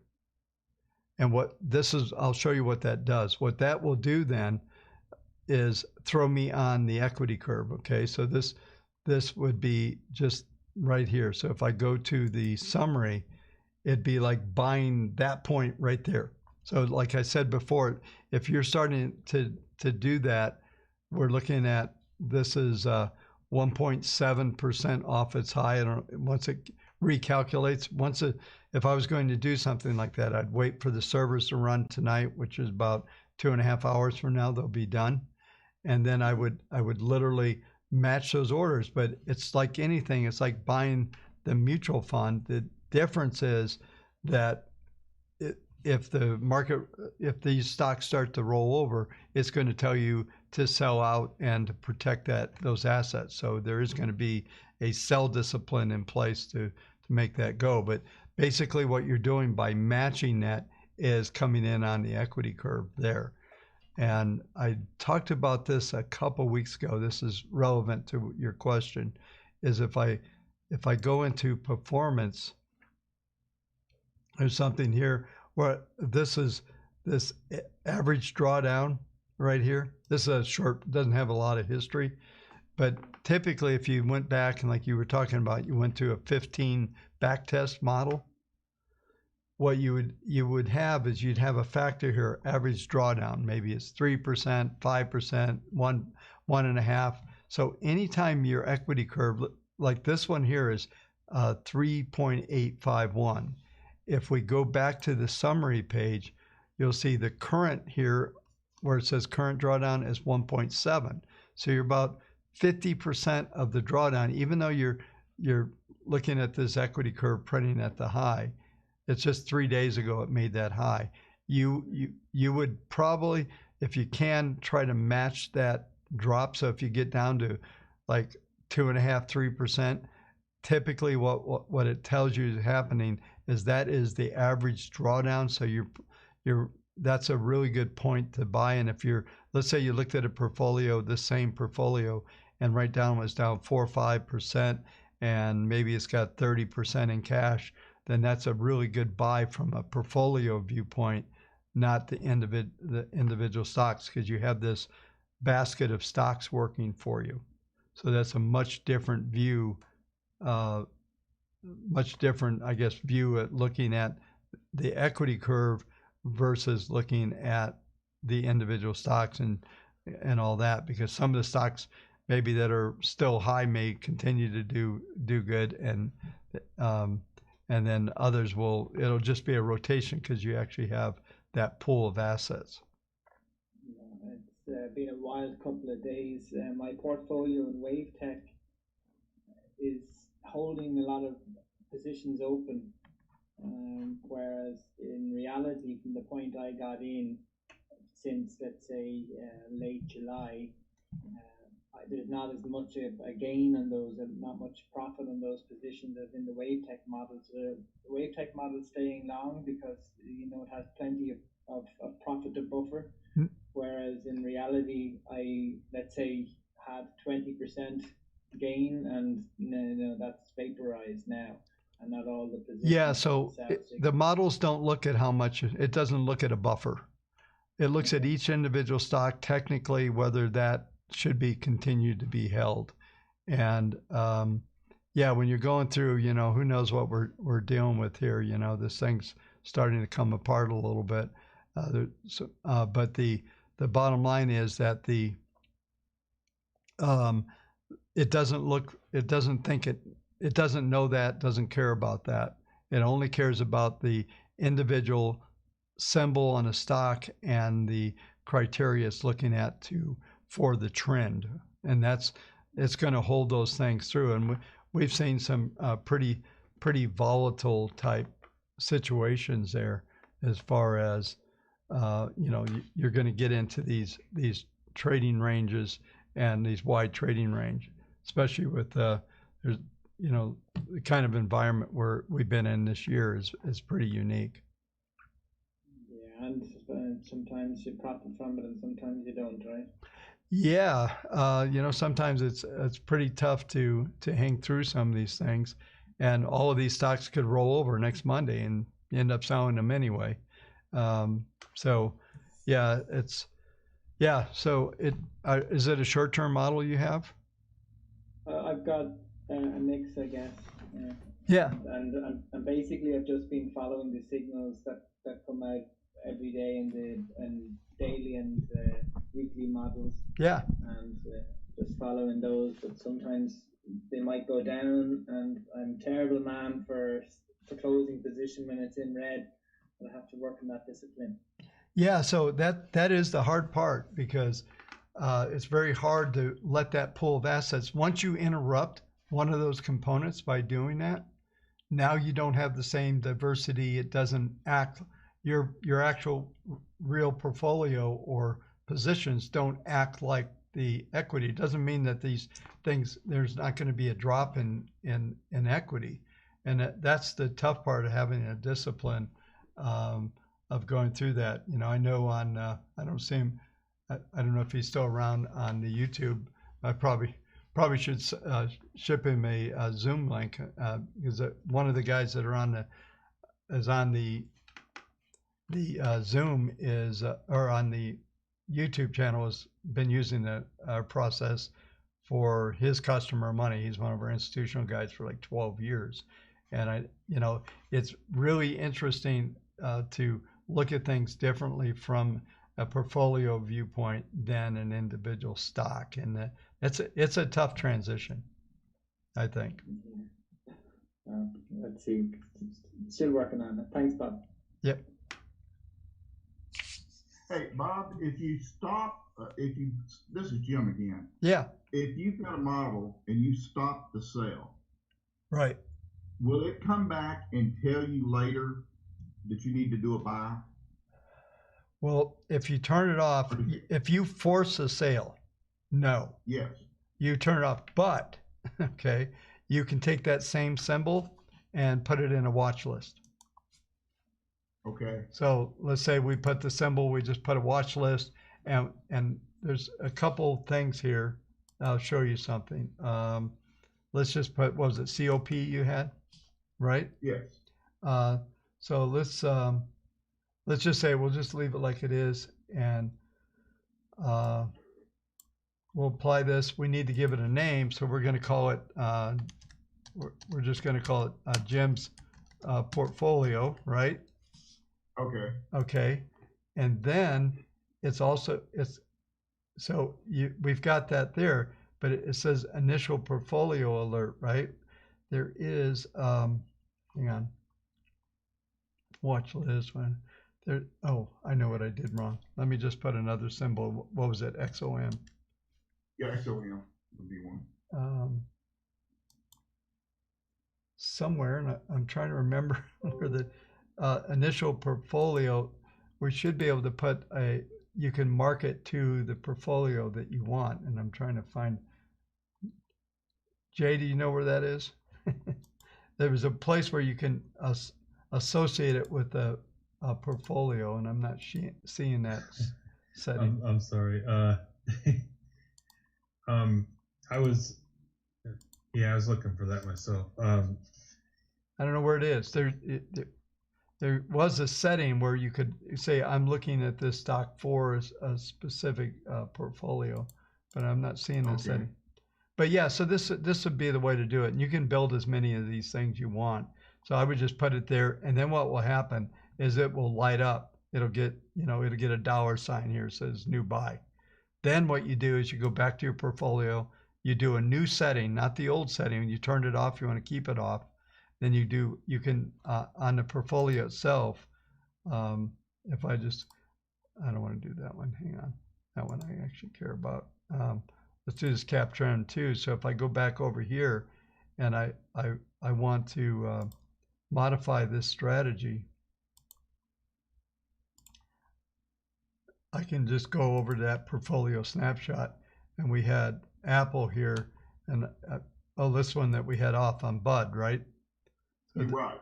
Yeah, this is a good example. So we have a start, we have a stop, and they go, hey, it's now September. There's two things you could do. You could say at the first of the month let's do this. On September 16th, I'm going to start this again. So you could even go, hey, I want to come back in this trade. Maybe it's after earnings or something like that, and then you can apply that, and then that setting has been applied to that stock, so you can see exactly where it is right now. So it's you can have all these dates, so you can forward think in this too if you want. So that's nice. So now when September 16th comes along, if it's out of it, it'll stay out of it. But if it wants to go back into it, it'll pick. It will. That's the other way to do it. Actually, you could trigger. That's another way. Yeah. So you could even just go from the second, I think we know maybe it's still long, but let's just we could put 12 up here, right? And then just hit apply, and that'll change the dates. So, hey, Bob. Yo. It's Jason. I think that what you're looking for is when you go under watch list and you actually select specifically the stock that you're looking for. Yeah. If you hit W, that's where I think you could associate it. So here you are teaching my system. I never use this section. It's hilarious. Okay. Yeah. So what are you saying here now, Jason? Okay, so click on any one of the watch lists. Like, yeah. Oh, yeah. Okay, yeah. And you click on the W. You're absolutely right. I knew it was somewhere. It's making me crazy. So, okay, Jim. So here's what you can do. Let's go to that. Okay. Let's go to Jim's.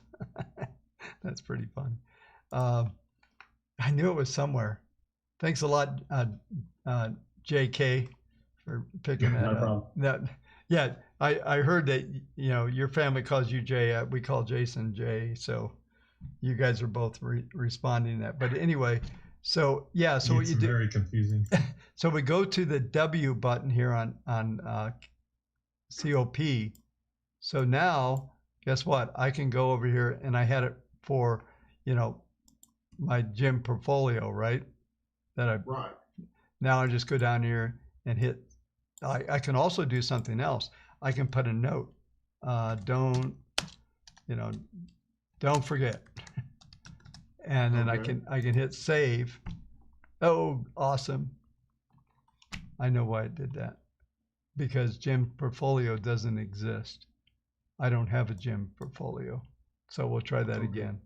So we'll go here and I'll put it to my, I should have, daily 2, choose portfolio. Oh, that's what I didn't do right. Okay, so now we're going to do don't forget. It's already put it there for me. And I can go down here and hit save. And why is that not working? I don't like the apostrophe. Oh, did I have something in there? That's probably what it is then.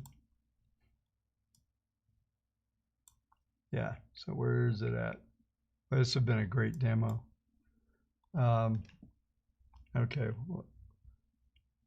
so we got this one here. Let's go in here and click the W.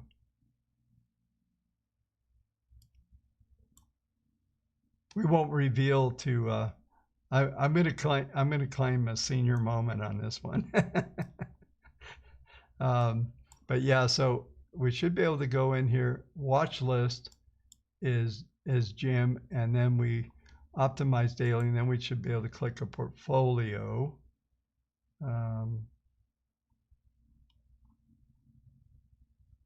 That doesn't matter. Cap trend, and then I should be able to put a note in here. But I got it. That apostrophe may be the bad guy. That was it. So don't put apostrophes in. So now what you should see when I reload this, you see now note, don't forget. Okay. So you could write notes to yourself. Don't put any funny characters in there. That will give you an error. I learned something.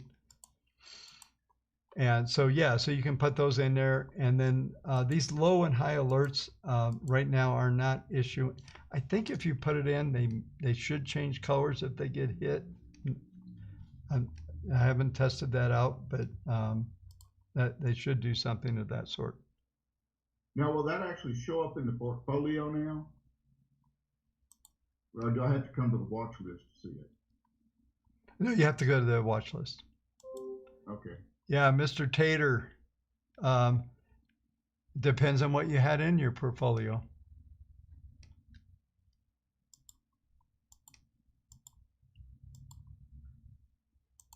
And the market was down 1%. I don't know about crushed.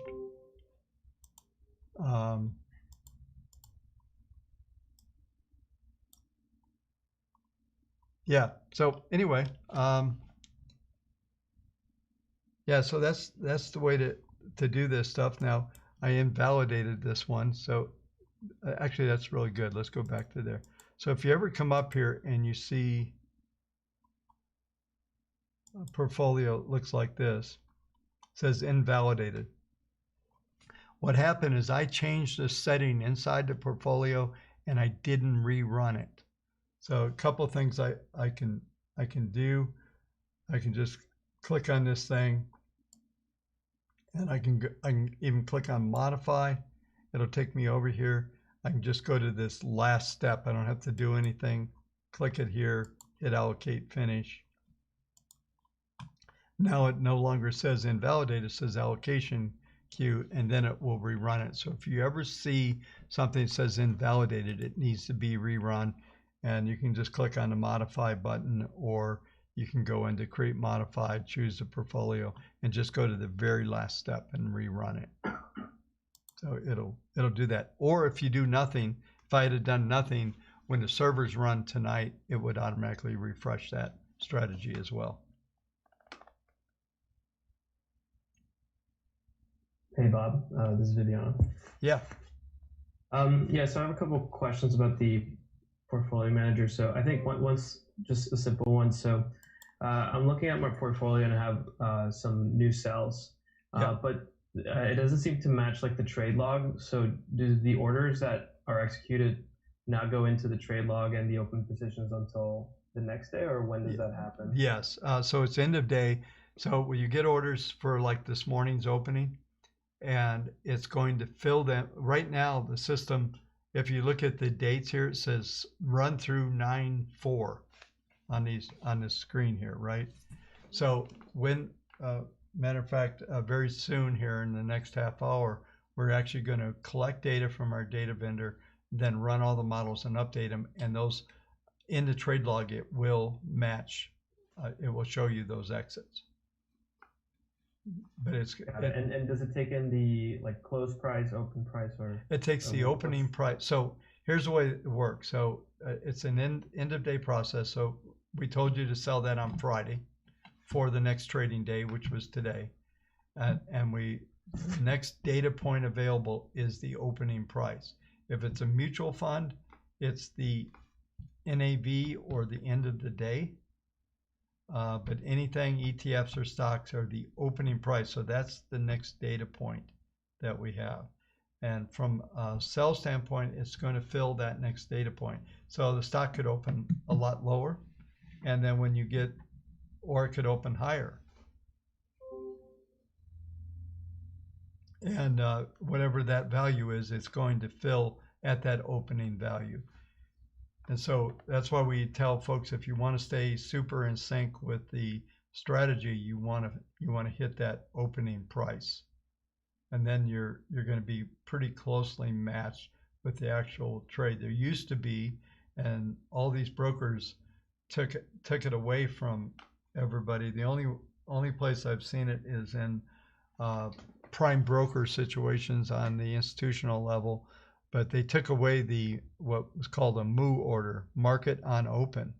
And you could put the order in ahead of especially New York Stock Exchange stocks, you could put them in ahead of the open. And you know how you hear like there's an imbalance and the stock's due to open lower because the imbalance, too many sells or buys or whatever's happening. Those are all institutional orders now, because all the retail brokers from Robinhood down are going to suck on that float on those trades, and they're going to arb those out in the first minute of trading. So you're going to get something within the first minute. And these guys sell their order flow. That's how Robinhood makes their living. That's how every broker dealer makes their living. They sell order flow.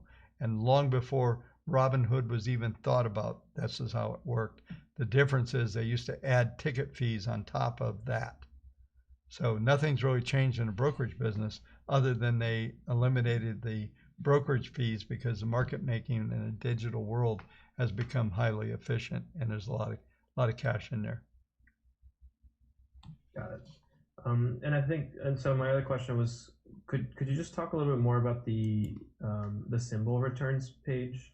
There's like some numbers in there that I'm not familiar with. Okay. Like percent profitable, like what is that? Yeah, so that tells you of just the trades in this since this model was built. Okay, so it's going to show you that there's been 2 trades and it's 50%. So it's had 2 trades, 1 winner, 1 loser, 50%. And that gives you an ER ratio, not based on the historical, but actually inside of the portfolio. So, and Apple's, it's never had any trades because the way we turned it on. STX has had 4 trades, 2 and 2, And that's why like this one here has had SYY has had one trade. So it's based on the history of the portfolio. So if I went to something different here outside of this one, we built a short. Let's just go down to something that has a longer term, and we go to now you're going to see more like here's 62 trades, 20. You see what I'm saying here? This is only showing trades that have occurred since the inception of the portfolio. And then that net profit is dollars, or? Yeah. Okay. And it's this is another thing. So when you're looking at a summary sheet here, this particular portfolio has $3.1 million in it. Okay. I don't know what the I can see what that is. Let me go back one step. This is not a portfolio I own. It's one that's been shared with me. But if I go back to portfolio, you can always click on. I'm not sure what. Okay. It was Raiders. Yeah, it was Raiders. Yeah, so Raiders. I click on the ST. It will give me all the breakdown of. And this one even has fees coming out. I can't grab this edge. It doesn't want. There it goes. So this one here, you can always see the settings. This ST, without going into the system, you can see what your settings are. So this one has 24 symbols. You can see all the different settings here that were there. It started with 150,000. Now it's 3 million.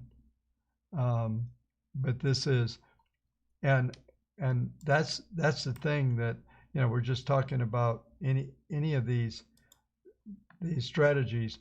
There's up and down. I mean, there's some pretty. It's an equity curve. It's not a straight line. It's not too much different than the markets. And right now, this thing is only 17% in cash. So a lot of these portfolios are definitely going to be down with this market coming off like it is. And just a final question on how the portfolio manager chooses how much to allocate. So when it decides it wants to buy a stock, does it look at the risk and then allocates based on that risk, or just purely based on your allocation factor, or purely on the allocation factor? And the fact is that it's issuing a buy signal. It says that there's a high probability of that trade working. It wouldn't issue a buy. It wouldn't tell you to buy if the probabilities weren't in favor of winning. And that's when you go that's where you can see that type of activity when you go to research. And that was something like if we would have put in here and went to put in a Hyatt or something like that. So if we put in a Hyatt, we can actually see, on the trade profile here. I had the stock up earlier. So we go to the model results overview, and it's going to tell us what type of, what the net profit is, what the average returns are, stuff like that. You can see average win 56%, average loss 6%. So you've got a really good, excellent ER rating on this thing. Got clobbered. This is the pandemic. This is Hyatt Hotels. And if we'd have turned this on to a daily model, you'd see it did way better. It would have gotten out. Yeah, still, it's just got chopped all up. Yeah, some of these symbols are just, they were in the eye of the storm, so to speak. But yeah, so you'd want to look. These are the metrics that are going to tell you what the returns are. So 1, 2, even though it had fair, was much more aggressive getting out of this particular symbol. It was still down 13%, and it has no position right now. In this pitch, is the ER ratio just like the percent of times the model was right, or the?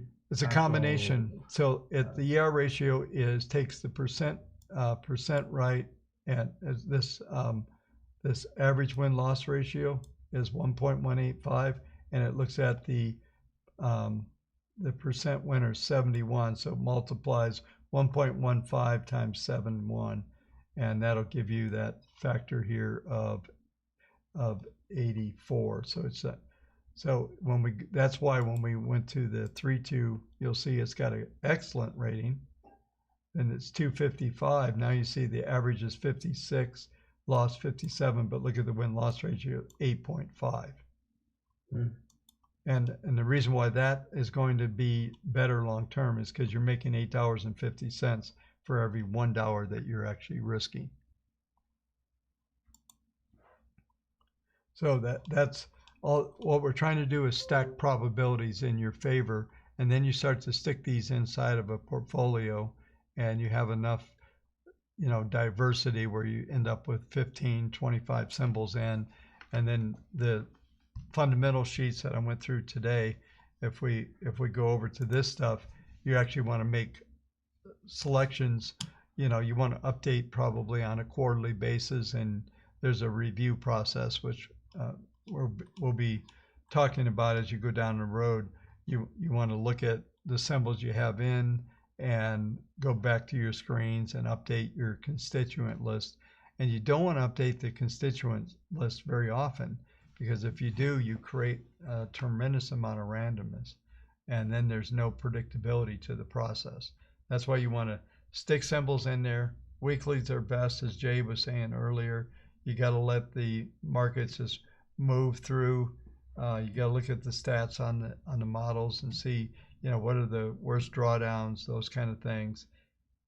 Going to what I answered a few minutes ago, if you can buy into a drawdown and you're starting something that you just built and you have a drawdown that's greater than the average drawdown, then it's an opportunity to actually move forward and buy some of that stuff. Yeah, I said we were going to finish a little later, but this has been a good session, I think. So does that help? Yeah, absolutely. Okay, good. All right, let's do one last question and see if we can get going.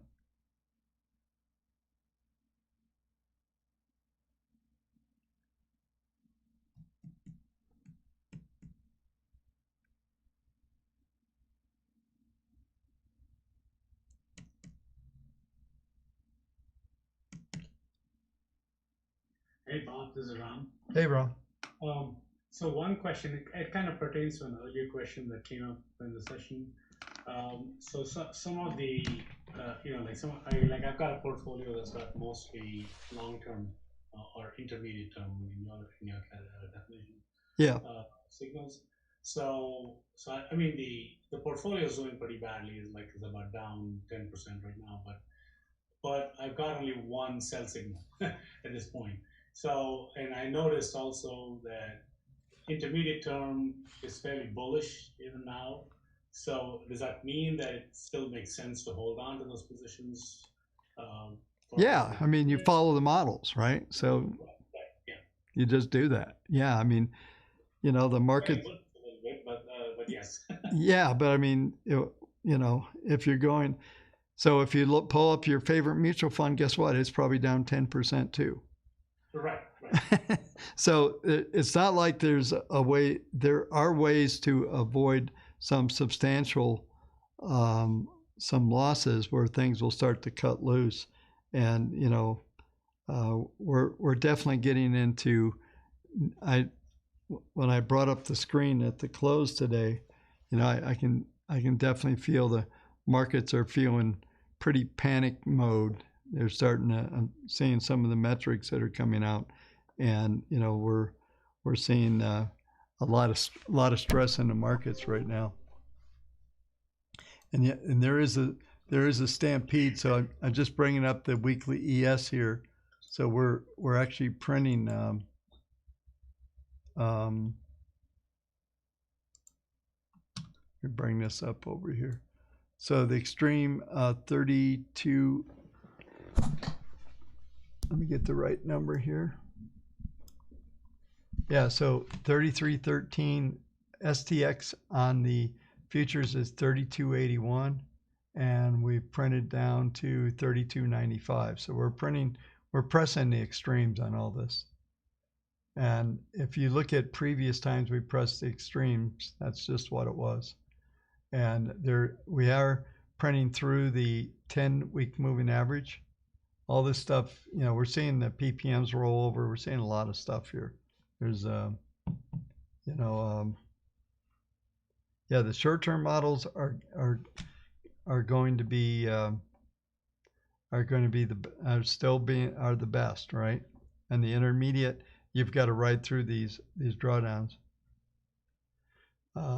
if you're going to follow the process, and they can be challenging. I don't know how long. To me, I still look at, let's look at a monthly graph here just to tie in some market thoughts here.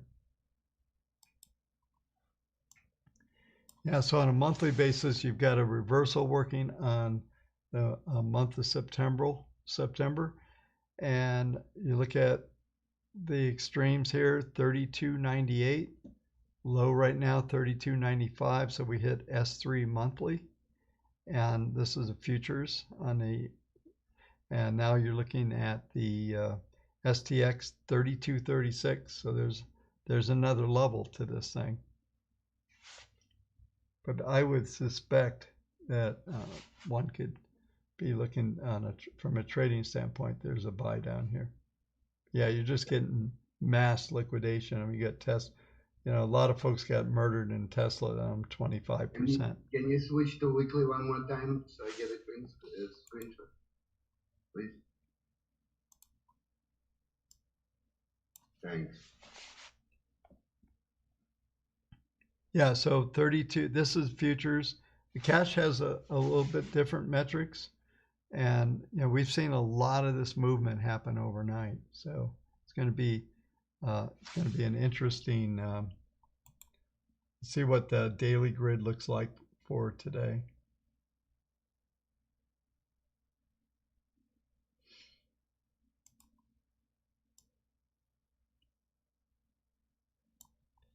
Yeah, so extreme 83 is S2 for today. Low 95, so there's still some potential on the downside for the futures overnight. For sure.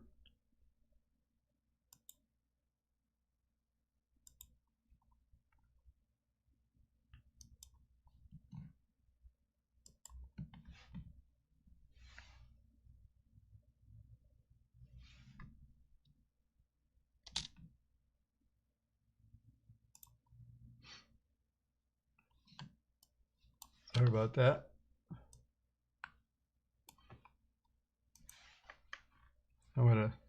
While we're sitting here talking, I'm gonna throw this on Twitter because I know there's a bunch of folks waiting for it. But yeah, so there's definitely pressing the extremes here. We went through 10-day moving average. Everything's rolling over. We now have PPM1 at a negative 0.49, so we're in full-blown downtrend on a short-term level. PPM2 is minus 0.3 and 0.7, so there's the only place you're going to find support now is to go to the weekly. And if we put up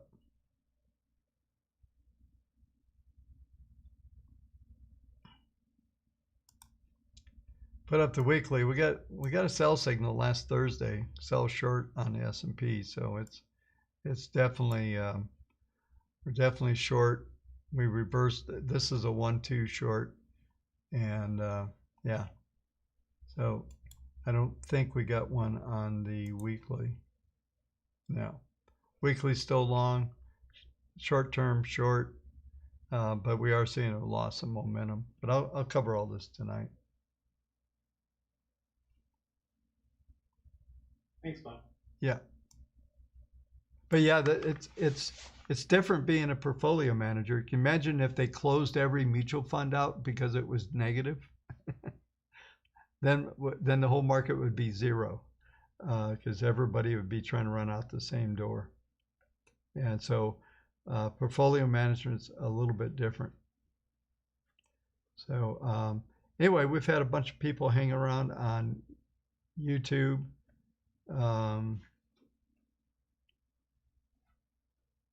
Let's see here. I'm just looking at YouTube, and then we're going to call it quits here. Thanks so much. That was really awesome information. Thank you. You're welcome. Who's that? That's another J, ATCJ. Oh, that J. Another J. Oh my gosh. Okay. Well, thank you. Yeah, no, listen, this is a whole different approach to the markets. And, you know, it's interesting to talk about this stuff in this very, I guess, emotional period in time, right?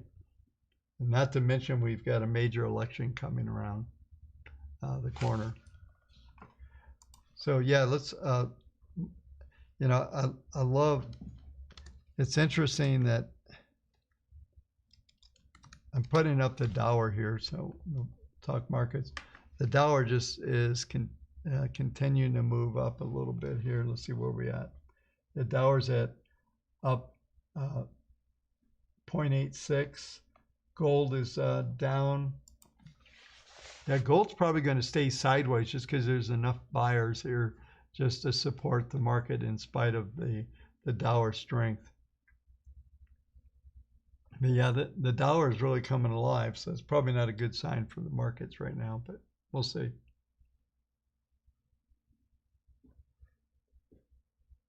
Yeah, I just see, since we've got market stuff up here, I see somebody on YouTube, Mr. Wright.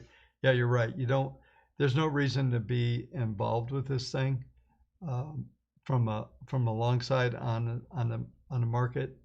And, you know, like I said, you know, we had massive liquidation last week.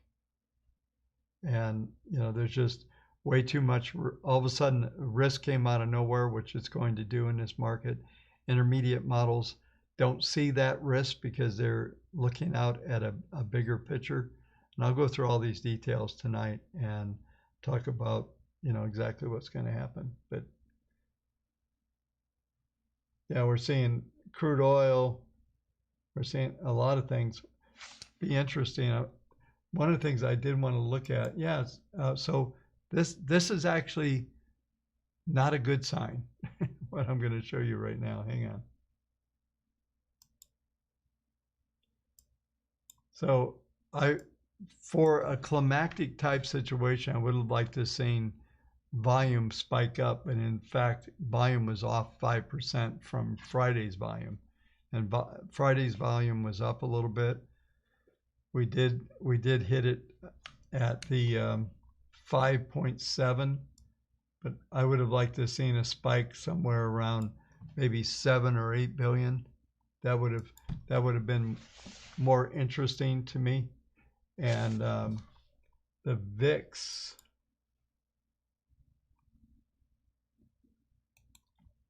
let me go to daily here.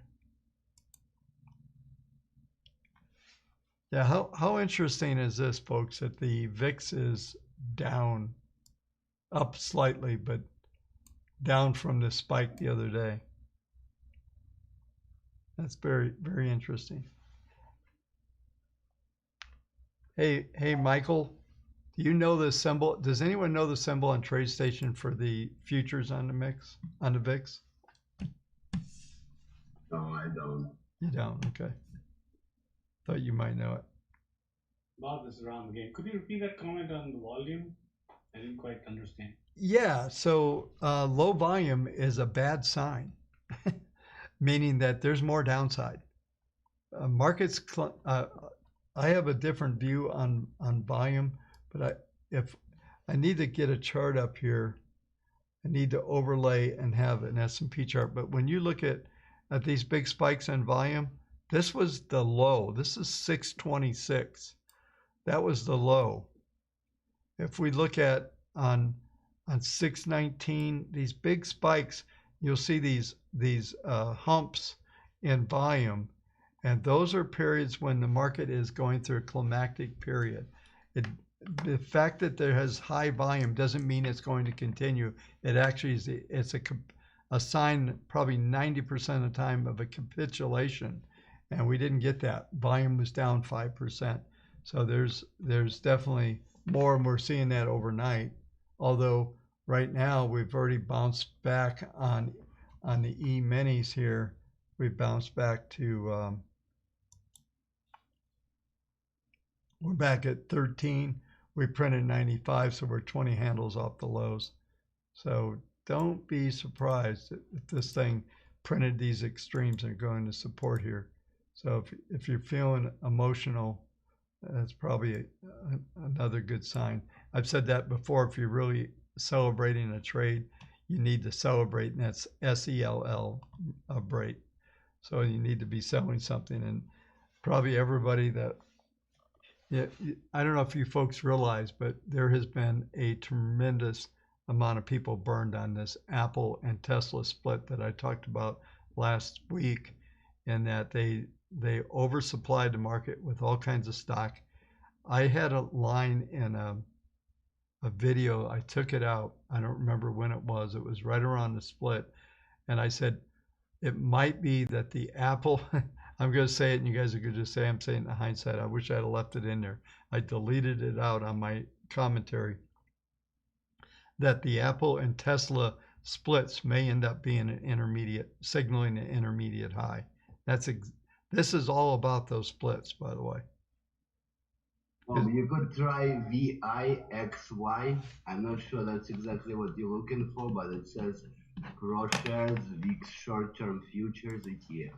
Yeah, I think that's I think those are.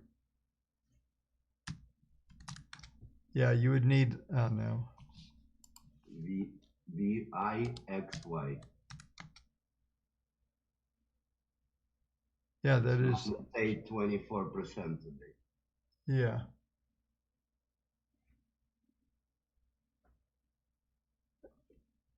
So what is that? Short-term VIX short-term futures, pro shares. Okay. These are all down. Why wouldn't you think that the VIX would be up today? I was very surprised today. Yeah. So you know what? And I talked about this just to kind of talk about this just a little bit. Is that here's that RXT signal. Get 2 to 3 days down. Even the VIX, it worked on a VIX in a situation where the market's down huge numbers, right? How is the VIX down? Could you interpret it the way that the big player is not reacting, that it's not that it's actually a correction and not the I don't know. The part thing? I mean, that's the question, right? Why? I mean, if the VIX is a measurement of volatility, why is it all of a sudden we're saying it's 23%?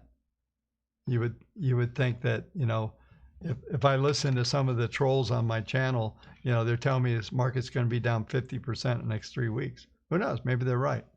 But the bottom line is, you know, for the most part, all the short-term stuff is out of the market right now, and now we're into intermediate trends, looking at intermediate support levels, monthly support levels, and these things, they mean something.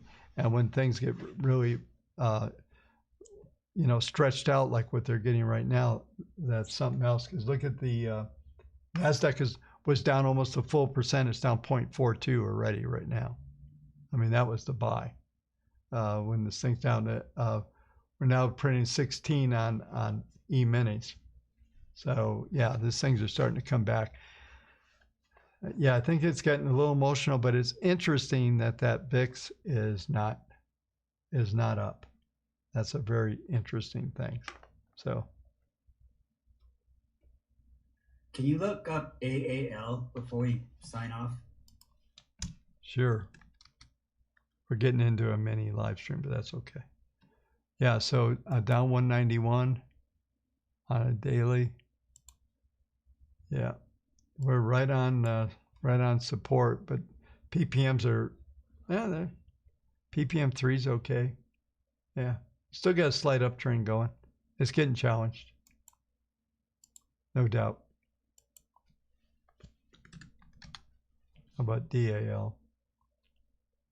Yeah, look at, Delta is hardly down.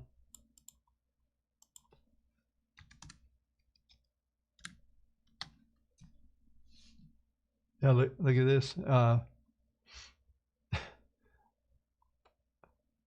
You got Southwest is up, trying to print through its 200-day. Yeah, I still think that airline trade's valid, and I will, like I said, I think that the splits on Apple and Tesla are absolutely 100% behind all of this stuff. And if this the SoftBank, somebody posted on the Facebook.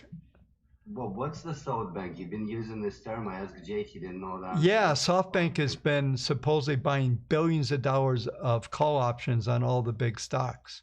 And so there's actually an interesting video on that somebody posted on the Facebook group that's down there. I watched it. It was very interesting. I don't know who this guy is, but he did a really nice job at covering it.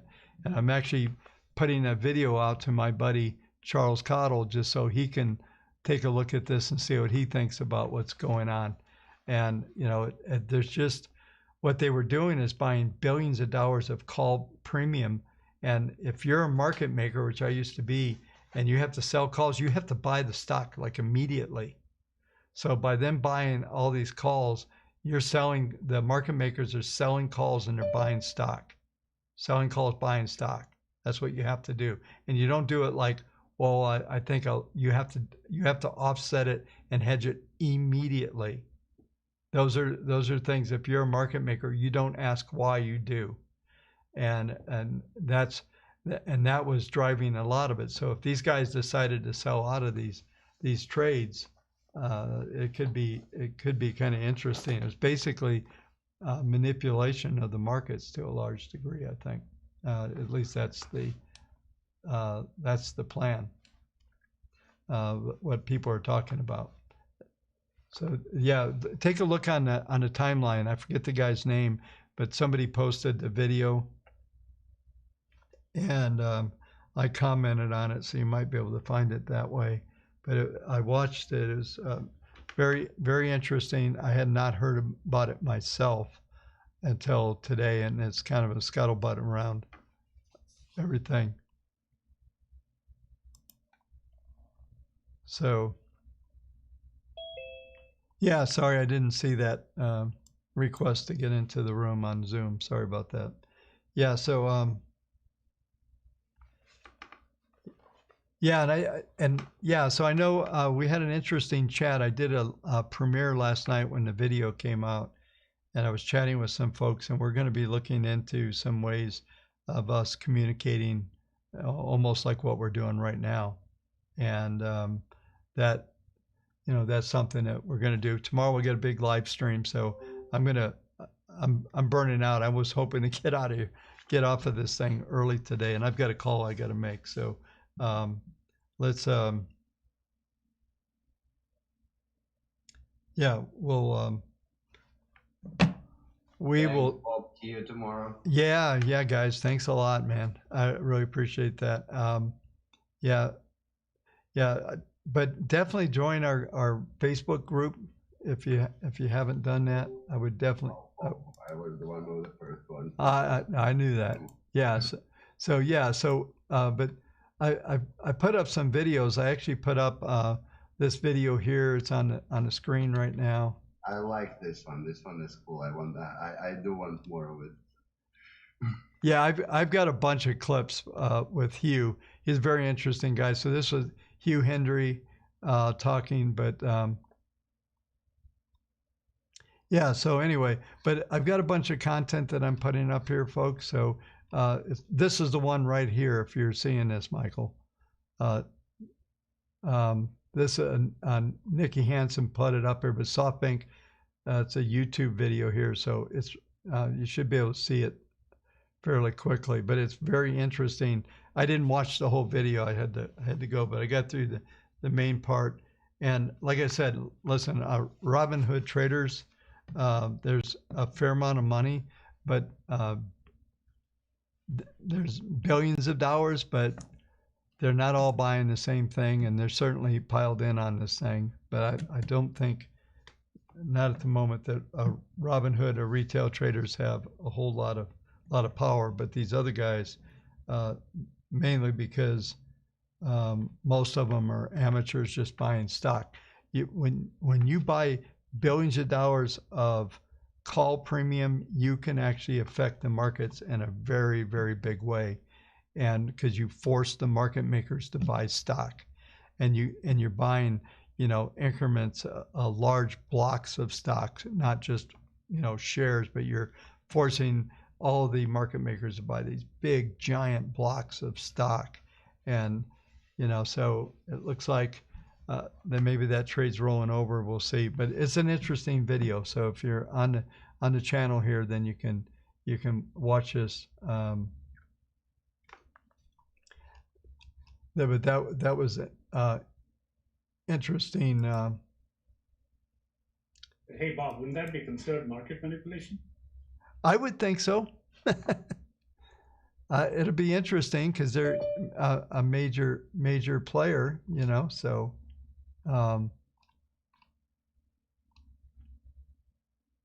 So anyway, yeah, we'll definitely see what happens here. But yeah, it's an interesting listen, and most of it, this guy did this review and he's telling you about option strategies and stuff, but I thought his take on it was pretty good, actually. So it was a good post. Alrighty. All right, guys, thanks a lot. And we will see you tomorrow. Actually, tonight you'll see me and I'll see you tomorrow. So thanks again for coming, everyone. Thanks, Bob. Great session. Thank you.